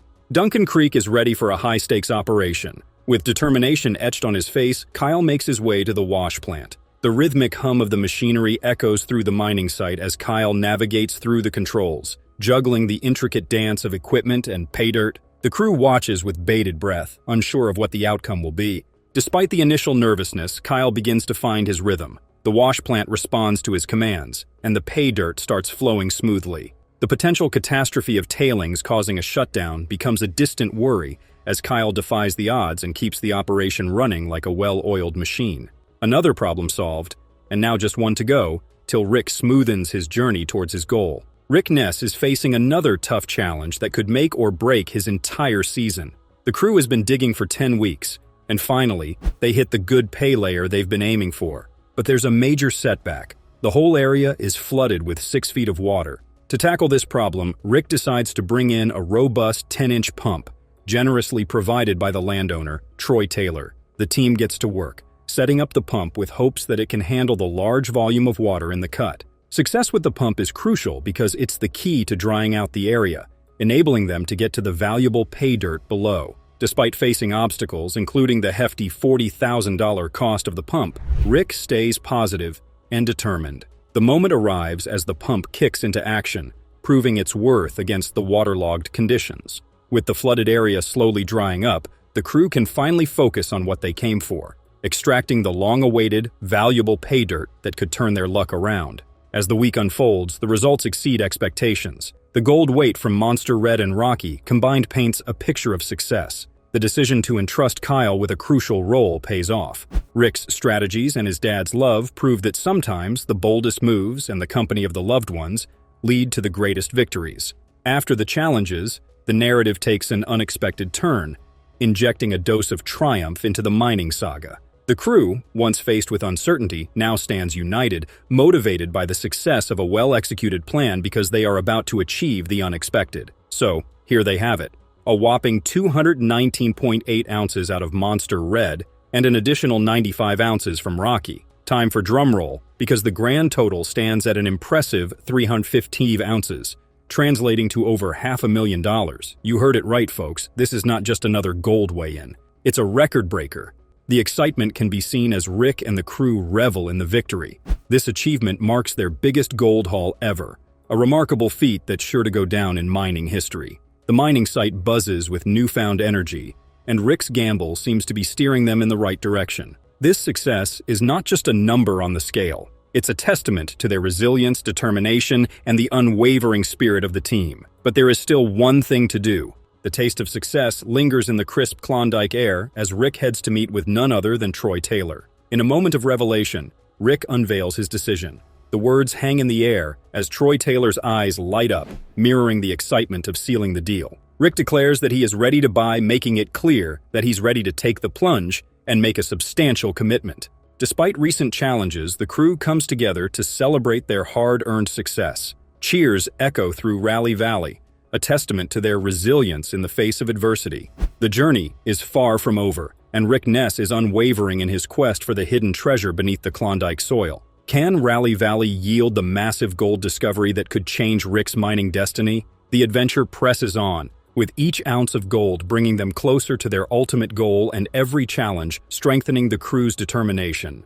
The Rally Valley saga unfolds, and only time will reveal the true extent of the gold-rich bounty waiting to be unearthed. At the height of the gold rush, Rick Ness was one of the most successful miners. He lost his mind when a rookie mechanic fixed his $1 million excavator. A little boy did fix his $1 million machine. We will look at the details and ups and downs of Rick Ness's mining operations in this video. We will see how the seasons changed, how technology broke down, and how driven Ness was to find rare gold. Come with us as we look at the exciting shows, with a focus on how Rick Ness's never-ending search for wealth in the hard desert changes, succeeds, and fails. In his never-ending search for money, Rick finds himself traveling into uncharted territory because he thinks he has found his most important goal yet. His huge machine for moving dirt is gone, and his team is getting smaller. The odds are against him. When Rick realizes how serious the situation is and posts that a skilled mechanic is needed right away, it's a turning point. Now, a 20-year-old student becomes an important figure because he is asked to show off his skills by building the complex, multi-million-dollar 750 backhoe. The apprentice carefully attaches the bucket and 750 book stick, showing how complicated the job is. They were moved safely by a movable base set to a small gauge. The thought of having to deal with Duncan Creek's various terrain adds another level of difficulty. Torsten, the apprentice, changes the tracks expertly by slowly loosening the bolts that hold the chassis in place. He cleverly positions the digger with the help of the boom, showing how creative the team is when things go wrong. The 750's bucket is particularly impressive because it is so big. It's 3 times bigger than the 480's. Time is important for Rick and his team because they work in less than a half week. Their staff is only 4 people, and they don't have a fixed driver. Rick's earlier success, in which he made an average of just over 70 ounces of gold per week, is very different from this situation. The problems that are coming up show how strong, flexible, and determined the team is as they keep going after their huge gold goal. The group is aware that Carl, the gold miner, is not there and stresses how important he is to fixing machine problems. They both hope Carl gets better and are worried about taking care of the equipment's upkeep without a trained tech. Most people agree that Torsten's ability to put together the 750 digger was a turning point that made the mining business a lot better. At this time of year, it's hard for Rick to find a plumber, so he's thankful that Torsten helped him right away.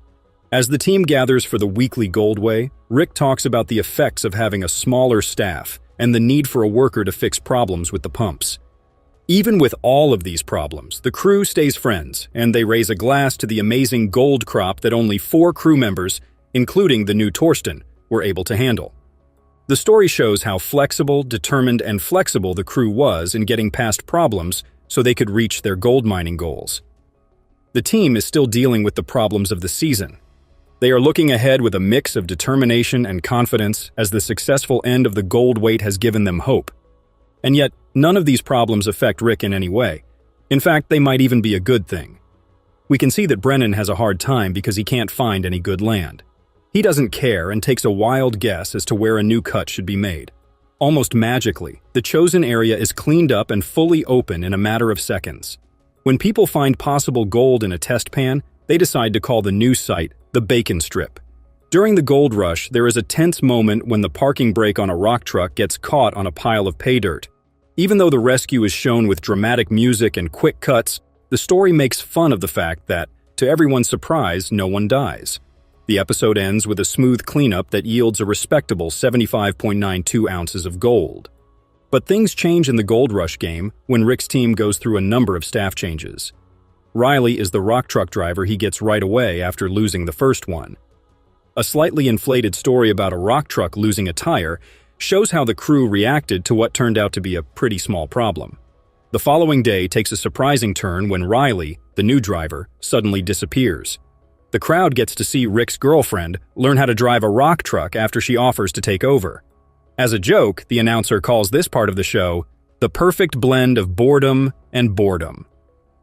Rick finds another 47 ounces of gold just as cleanup time is about to start. This brings his season total to 502 ounces. When Riley comes back the next day, he has a huge scar across his face.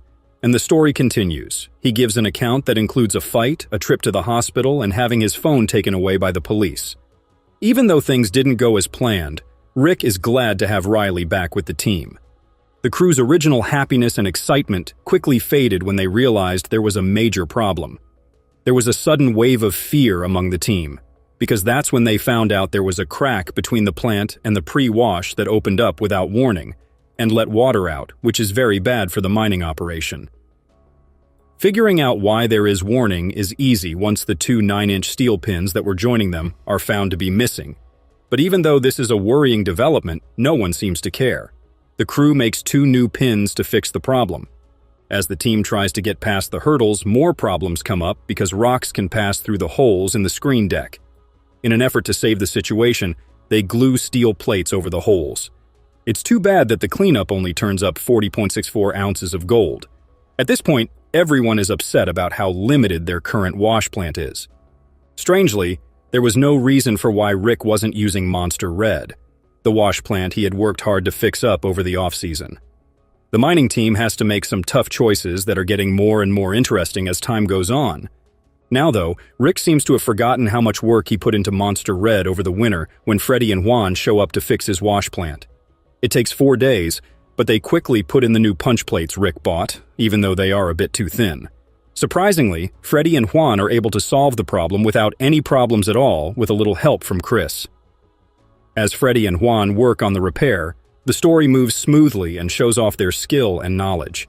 The lack of excitement in this method is very different from the problems that happen in the gold mine business. After 1 day of work, everything is fixed without any major issues.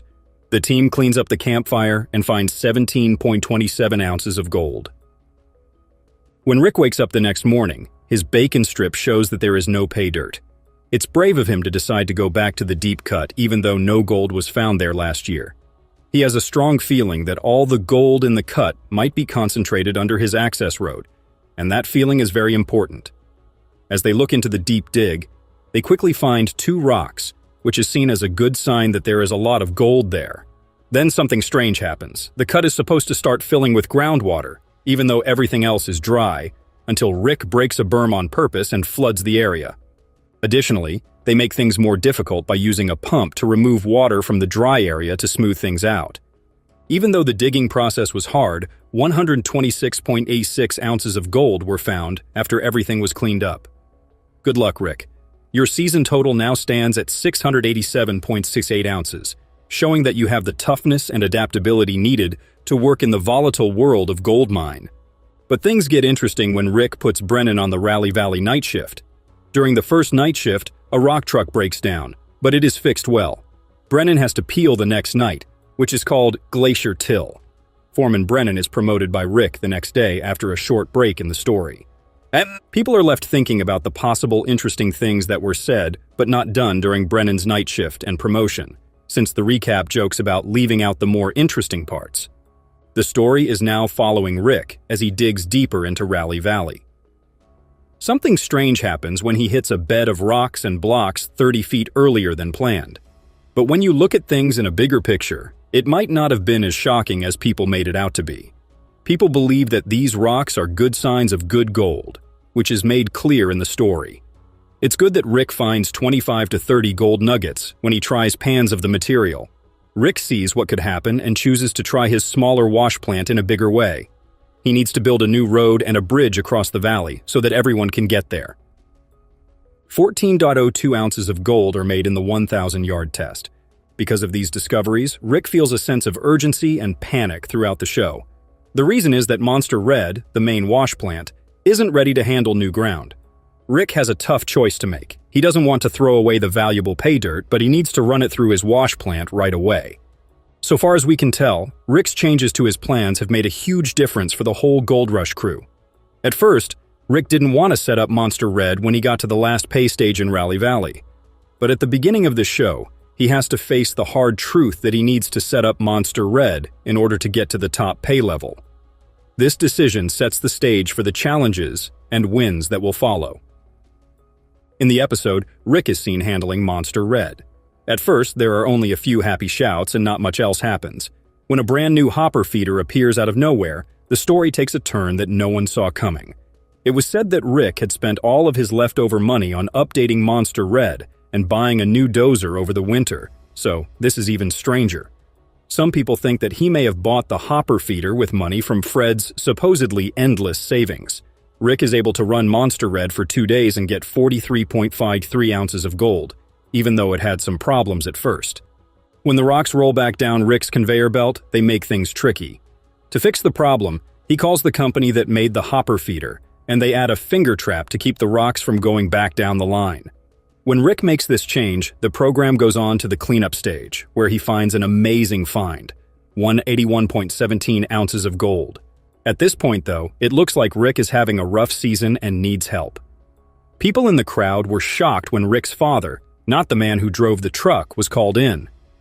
The episode looks like it was cut together badly, with sudden changes in the weather and seasons. At first, Rick's dad can be seen going outside in the snow and then getting on a rock truck, but the snow goes away quickly. The description is funny because of the uneven editing. Soon after, the 700 digger breaks down, and trying to rewild the hydraulic tubes makes the situation worse. Later attempts to empty the lines don't work and make things worse. Even though it's hard, Rick finds an amazing 122.1 ounces of gold. When Rick spends a lot of time in Rally Valley in late fall, more things happened. He is suddenly called away from his work to let him know that the claim owner is there. When late fall turns into early winter, things take a turn that no one saw coming. The owner of the claim says she wants to sell it to Rick, but she won't say how much. For some reason, Rick is given an extra chance. He has 2 years to make the 150-ounce down payment if he can. After that, there are heated conversations, looks, and thoughts that make Rick come up with what seems like an odd plan. The first exciting part of Rick's plan is to go back in time to late summer. Running Monster Red and Rocky at the same time is a brave move. The storyteller builds a sense of mystery and tension by picking up on people's confusion about the strange editing choices. As the story goes on, an accident happens when a rock truck tips over while backing up to dump on a pay pile. The part that's unclear is when it turns out that the truck was empty the whole time, but fully filled when it tipped over. This makes the story even less clear. It's time to clean up in the middle of all the strange things that are going on. Rocky gets 95.4 ounces, but Monster Red gets 219.8 ounces, which is even more. But when people are celebrating a win, winter comes back quickly. Rick is not bothered by the passing of time. He decides to take advantage of the situation and buy the claim from its owner, promising to pay the 150 ounces that they had agreed upon. All of these show how unstable gold mining can be by showing both losses and wins. At the end, Rick makes a big decision that will affect the future of his business in Rally Valley. Even though it had snowed earlier in the season, Rick thought the big snowfall in the middle of winter was the first big snowfall of the year. Rockies will be closed for the year because of the snow, says Rick. This choice makes someone suddenly sneeze, which draws attention to the problems and irritations the mining operation is having. The fact that the pay in Rally Valley is so wet shows that they have hit the water table. To fix this, Rick adds a pump. Cutting that goes very quickly and exciting scenes. People say that the lack of progress the next morning is because the pump is too small, but it looks like there may be more issues. Rick decides out of the blue to take another pump without permission, which leads to a dry cut the next day. The story is mostly about the drama of the pump problem, but the water table's uneven effects make you wonder about some things.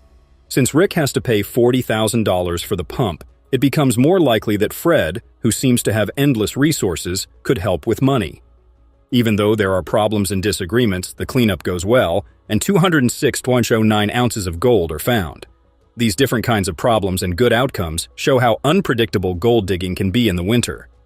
As soon as winter comes early on Rick's claim, he might call all of his miners together for an encouraging speech and tell them to work harder. This is a common theme during the mining season. Rick sets up 2 machines to feed the 400-yard-per-hour wash facility so that he can get the most work done. One loader had electrical problems while it was working. These problems can be quickly fixed by cleaning the links between the batteries. Suddenly, a lot of the cut gives way, which makes the person angry and makes them swear and rub their face. Drone footage shows that the group quickly runs away because they are afraid for their lives and their gear. As the last step in the cleanup process is completed, an amazing 393 ounces are found. For the season, Rick has now weighed 2,047 ounces of gold. When you look more closely at the final gold weigh-ins, you can see that he found 19% of his gold in the last 4 weeks of the season. This is an amazing feat of gold mining. Overall, it was a great search, but do you remember when Rick's girlfriend showed up and saved the day? Lise, Rick's girlfriend, helps out a team member who is hurt. Rick's co-worker got lost in the mine madness of the bacon strip, but Elise's surprise truck skills turned things around. Rick now has 502 ounces of gold for the season, which was worth over $900,000. The crew won with 80.47 ounces of gold. To get to lower, nugget-rich ground, Rick Ness sped through the bacon strip at Duncan Creek. Riley, his new partner, wasn't at work, and he couldn't get in touch with him or tell him when he would be back. This made him angry. It made Rick feel bad, especially after a hard year. With only 2 rock trucks, Rocky could not work at full speed. Elise, Rick's girlfriend, offered to drive trucks to help. Rick gave it some thought, but in the end chose to let her learn with crews. Elise amazed everyone by being able to handle the basics and even learn more harder lessons, even though she had never been digging before. Rocky was back with 3 trucks, and Elise was driving one of them to help them move forward. Once again, Rick was pleased to see that the crew had reached 80.47 ounces of gold, which is more than $145,000. Rick has now caught 502 ounces this season, which is worth more than $900,000. This is a big accomplishment for the small group. The show ended with a funny moment where the crew made fun of Elise for something she did on the rock truck that no one saw coming. The Ness team has their best mining week yet, making almost $300,000. When Monster Red lost efficiency because of a problem with the pipeline, Rick Ness was put in a tough spot. And surprising 181 ounces of gold were found in just 70 hours, thanks to a quick fix for a finger trap and quick thought. Rick is now hoping that he will reach the rare 2,000-ounce mark. There was a lot of competition for Rick Ness to win the 2,000-ounce prize, which was the biggest award of the season. But because of problems with the seat conveyor, Monster Red dropped from moving 300 yards of dirt per hour to moving only 200 yards of dirt per hour. Its once efficient operation came to a sudden stop. Rick was afraid that he might lose gold, so he called a company right away and prayed that they could fix it quickly. There was still a lot of yardage left in the season, so Rick knew how important it was to fix this right away. During a very important meeting, Rick told Proctor Barry and Scott Ezekiel about the problem of rocks going back down the conveyor belt more slowly. It was suggested that a finger trap, which is a frame with 8 metal fingers, be built to catch rocks and let pay dirt flow through. Rick agreed to the idea and emphasized how important it was, even though building was supposed to stop. As smart as ever, Barry and Scott looked through the boneyard for extra parts that they could use to make Rick's finger trap. This smart fix took several hours to finish, and Monster Red was now ready for a test run. The team was nervously waiting for the results and thought how much gold they would really find in Rally Valley. The group found an amazing 181 ounces of gold in just 70 hours, which was more than they thought they would find. Because of how well it turned out, Rick said it was one of their biggest gold finds. He told the team thank you and said he was excited to mine at Monster Red's fast pace to keep the momentum going toward the elusive 2,000-ounce goal. Troy Taylor, the owner of the land where Rick Ness is looking for 2,000 ounces of gold, gives him a chance by offering to buy the land with a 150-ounce down payment. Ness now has the most gold he has ever won. Kyle Lawson, a rookie, is in charge of a bold plan that makes an amazing 315 ounces every week. Rick is driven to succeed, so he makes a promise to own land even though there are problems. Mine manager Rick Ness staked his young career on a 190-foot deep-cut test drilling, which increased the chance of a $5 million gold hit.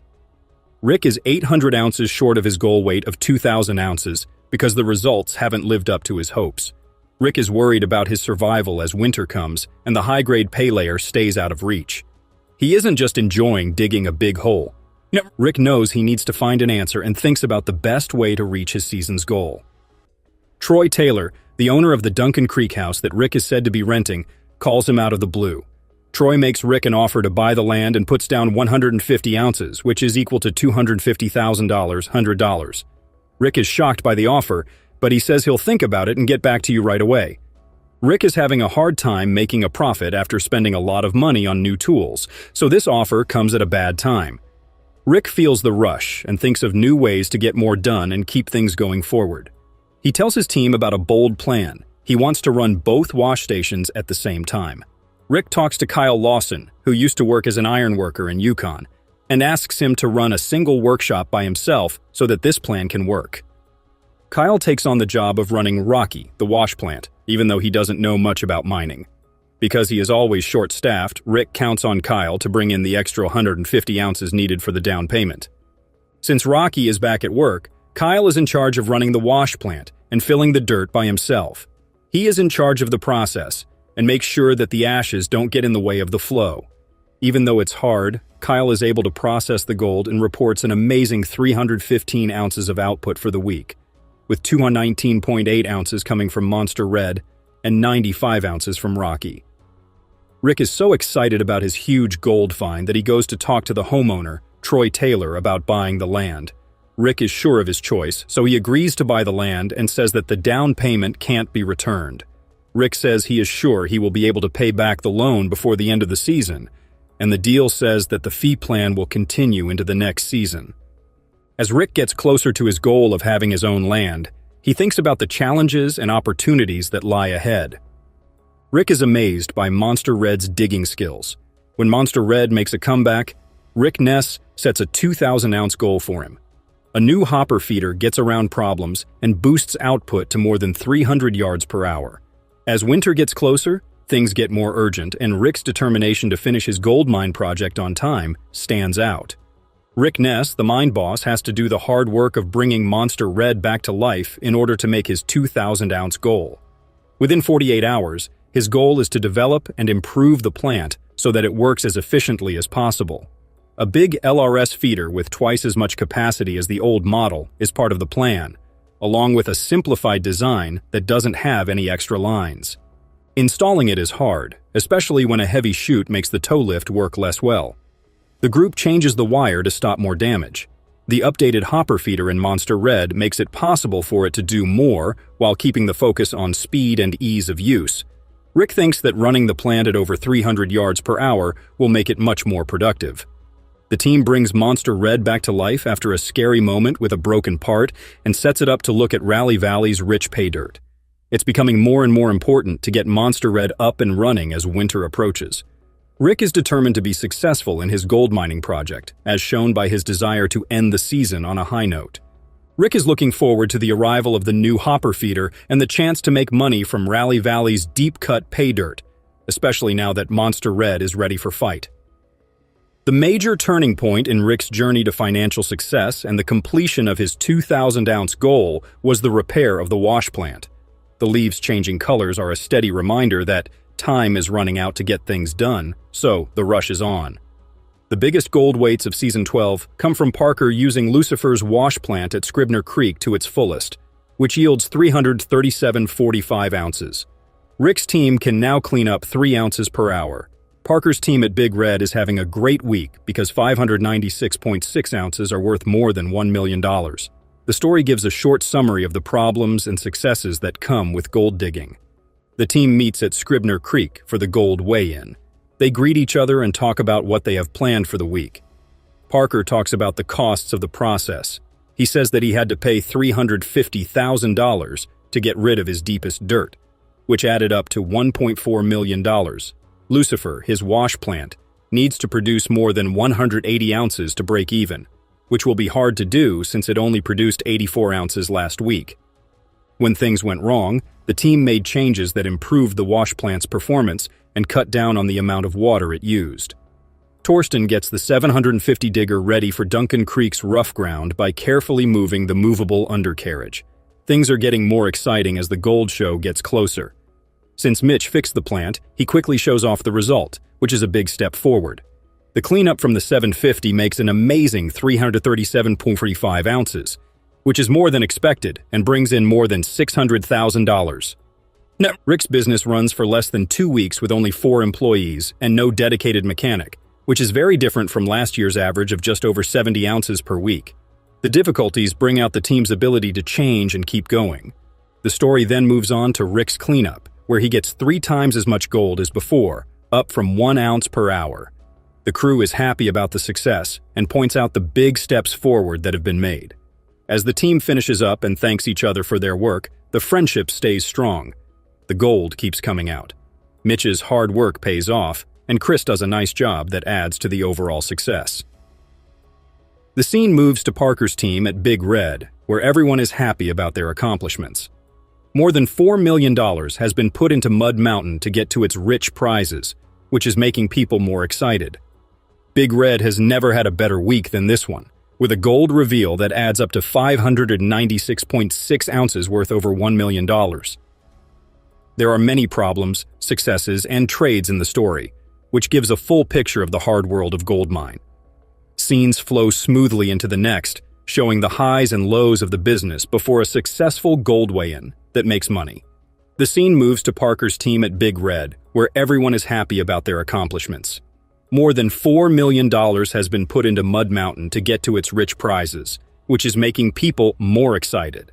Big Red has never had a better week than this one, with a gold reveal that adds up to 596.6 ounces, worth over $1 million. There are many problems, successes, and trades in the story, which gives a full picture of the hard world of gold mine. Scenes flow smoothly into the next, showing the highs and lows of the business before a successful gold weigh-in that makes money. Rick Ness only needs 300 more gold ounces to reach his season goal. However, as winter comes, Rick needs to get another 550 ounces to reach his 2,000-ounce goal. The group turns their attention to Monster Red and buys a strong pump to deal with the water problems in cold weather. The story shows how determined, creative, and persistent they were in the unpredictable world of gold digging. The snow on the steep land above Keno in late September is a sign that winter has come early. The once bustling wash plant, which is an important part of getting gold out of the ground, is now dormant under its winter coat, representing the problems caused by the changing environment. Rick takes a moment to think about the big chances he took when he started digging gold by himself. This shows how determined he has been over the years. In his third season away from the Kundik, Rick is almost at Keno's big gold find. He put down a big deposit to make sure that his claims are taken care of. But there is still a big problem to solve. He needs another 550 ounces to hit his lofty 2,000-ounce goal. The mining season is almost over. The story then moves on easily to the mine site, where Rick is solving a puzzle about water. Last week, Rocky, his second wash plant, helped him get the biggest gold weigh-in ever. Still, the coming frost is always a worry, and work has to be done all the time to keep the water flowing. The fact that Rocky has decided to shut down shows a shift in strategy, with more focus on Monster Red and a stronger push to reach the season's gold goal. Rick is having a hard time with the water problem while it is snowing outside, which shows how the process is always affected by weather below freezing. He is honest about the problems they've had and stresses how important it is to have a pump to stop the groundwater from coming in all the time. Even though they face problems and setbacks, the group stays motivated to find the money that is hidden beneath the waves. Rick and the rest of the team face the water problem head-on to find a solution. The discovery of a strong 10-inch pump is a turning point, but it comes at a high cost that shows the unexpected costs that come with the gold rush. As things stand, they perfectly show the spirit of teamwork and determination that is needed to overcome unexpected problems in the never-ending search for gold wealth. As the strong pump is used to show that it can move a lot of water, the story keeps going in a clever way. The combined efforts of the team to get the pump going show the dedication and teamwork needed to deal with the unpredictable nature of gold mine. Even though there are problems, costs that weren't expected, and ongoing problems with the weather, Rick is still set about the gold output. The results that could be seen, the gold that was recovered, and the hope for future success show how determined and clever Rick and his team were in figuring out how the unpredictable gold mining business worked. As our look into the fascinating world of Gold Rush and Rick Ness's gold mine tries comes to a close, we have seen how luck can change quickly in harsh terrain and as the seasons change all the time. Rick's journey has been an emotional roller coaster of highs and lows, persistence, and finally success, from managing falls in the cut to dealing with early winter storms.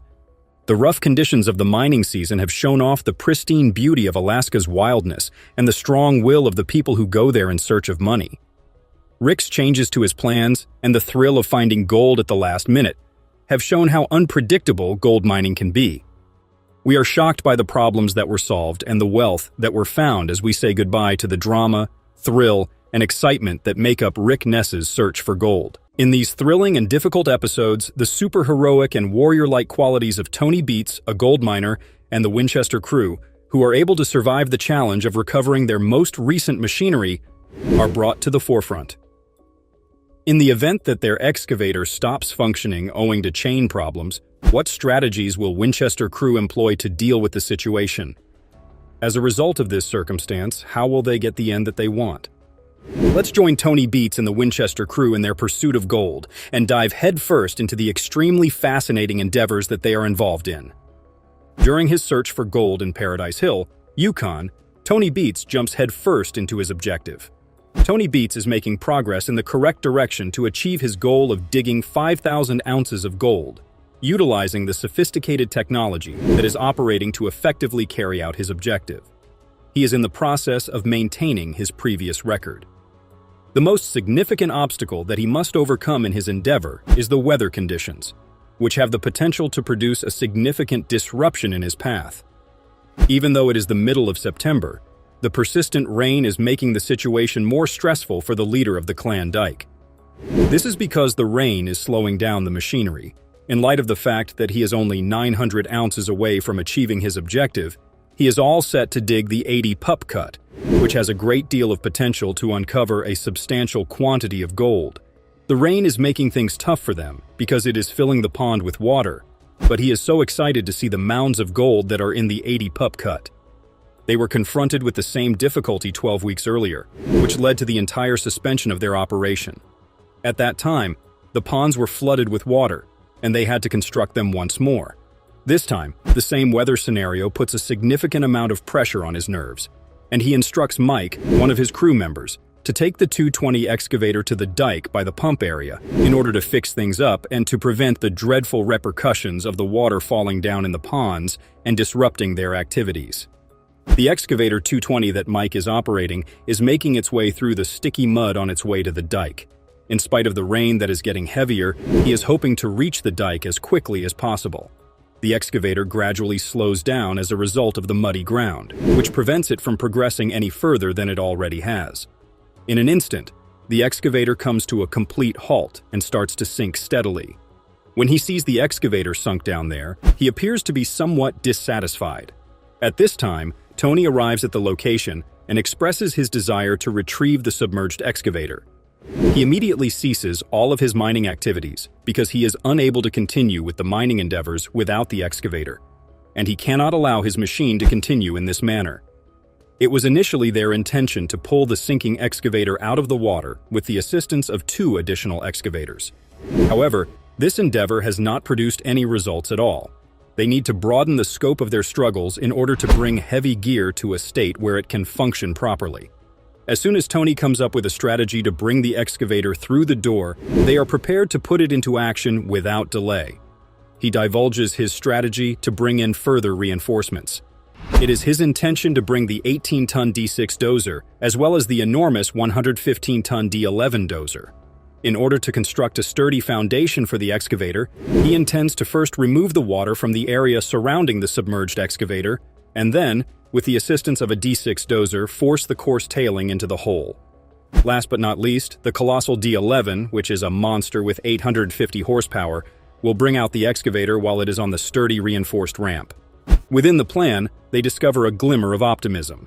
In spite of the fact that the idea appears to be fantastic, it turns out to be quite challenging to implement due to the enormous amount of dirty water. Tony assumes control of the D6 dozer and starts the process of removing the water from the area. As it should have been, it starts to demonstrate the progress that has been made. On the other side, Mike begins to add coarse tailing to the pit, and it proves to be really beneficial for them. Even if the severe rain in Paradise Hill slows down the process of gold hunting, Tony is still optimistic that he will be able to harvest more gold out of the 80 pup cut because it has proven to be quite fertile in terms of producing gold. Tony and his family are currently seated at the dinner table, which is located in their regular location. He laughs at Mike's suggestion that he should be held accountable for allowing their excavator to become submerged in the muck because he has been driving the excavator without paying attention to the directions. It appears that he is pleased to be able to release the tension in a span of 2 to 3 hours. Despite the fact that Tony claims that the success is the result of his engineering and wisdom, Mike says that it is relatively simple to retrieve the excavator. Tony laughs as he makes this assertion. In the meantime, Mike is weighing the gold that he has acquired by pouring it into the tray. Tony requires 300 ounces of gold in order to maintain the functioning of their family's system. As soon as Mike starts pouring gold out of the jar, the entire family immediately focuses their attention on the scale, and they start reading it out loud. Almost immediately, the readout goes beyond 300 and to 500 ounces, which is significantly higher than what they had anticipated. The entire amount of gold that they acquire is 4,601 ounces, and they receive 500 ounces of gold that is worth $850,000. As a result of their excursion that took place in extremely severe weather conditions, they consider it to be exceptional. Jason Fraser, another mining boss, has arrived to Tony Beat's Hunker Cut along with his Winchester crew. This is occurring on the opposite side of the fence. They have been in Yukon for the first time, and they are getting close to the end of their first season there. After the toil associated with a lengthy summer season, they are so eager to get back to their homes. Therefore, in order for them to continue living freely, all that is required of them is 200 ounces of gold to pay their landlords. They are optimistic that they will achieve their ultimate outcome, which is to acquire approximately 200 ounces of gold. Tony gives his blessing to the proposal because he will profit 30% from it. As of right now, they have already reached 106 ounces, and the entire cut has been thoroughly investigated. The truck that John Van Tuyl is driving to the Winchester is equipped with a double-barrel wash plant that he has constructed at his home. He is holding the steering wheel. Over the course of the season, it has been functioning fairly well, and he is still holding out hope that it will continue to function in the same manner. As the third member of their skeleton crew, Butch, who was formerly employed as a logger, goes through the process of becoming an excavator operator. He goes from being a novice to being deeply appreciative. In the midst of his announcement that he is on the final thread of 10,000 yards, the excavator suddenly hits a setback. In the course of its operation, the chain of the excavator breaks. Following his descent from the excavator, he makes a beeline for Jason in order to convey the news that the trammel has ceased functioning. Upon Jason's arrival, they investigate the situation and discover that the chain that is dangling down the excavator is the cause of the machine's inability to function properly. They discover that the chain has been severed from the master link, which is responsible for holding the entire chain together. If the master link has become inoperable, the Winchester weapon system will be unable to spin its twin barrel wash system. They have arrived at the conclusion that in order to avoid any delays in their work, they need to locate an additional master link to the chain. They search through a large bag of links and correctly identify the one that can be of assistance in the event that it is needed. However, John instructs Butch to attach the master link that is broken. He requests that he activate the TRL by turning the black button on the opposite side of the device to the opposite position. Subsequently, he requests that he let it go slowly while holding it. After that, he instructs him to move his hand slightly, since he does not want to cause his hand to get more compressed. Immediately after he raises his hand, the chain is unable to reach its wheel and they are forced to halt it for a period of time. They give it another go in an effort to recreate the procedure, and this time, they are able to make some further headway. During this time, Jason arrives at the location with the master link and climbs up the ladder in order to execute an assault on the chain. Finally, the Winchester crew succeeds in continuing their mining operation after the hard 2 hours of labor with the chain. They have a limited amount of time to meet their objective of 200 ounces, which is still 94 ounces short.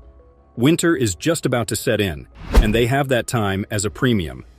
When it comes to machinery, Jason laughs at the fact that they, like people, do not enjoy working during the winter months. Having returned to Tony's residence, he is currently seated alongside his woman. They have positioned themselves in anticipation of the Winchester crew, who are just about to arrive after cleaning the final patch. While he is thrilled, he is also hopeful that the Winchester crew will be able to accomplish what they have set out to do. During this time, the Winchester crew arrives at the location, and Tony inquires about the malfunction of the equipment that is causing them difficulties in their endeavor. Jason starts to pour the gold from a box onto the weighing scale, and they start reading it out loud at around the same time. They appear to be quite ecstatic and content with the discovery of 101 ounces of gold, which is beyond their expectations. This is because they have finally accomplished their objective, which is to acquire gold worth $350,000. Tony extends his most heartfelt congratulations to them on the successful conclusion of their first season at Yukon, and extends an invitation to return to the location. It is a happy conclusion for Tony and the Winchester crew, because their trips end up accomplishing their goal in a remarkable manner, despite the fact that they encountered a lot of challenges along the way and squandered a lot of time. In the comments section, please give your thoughts on these fascinating gold rush activities, and don't forget to like, share, and subscribe to the channel for more exciting and adventurous adventures in the future.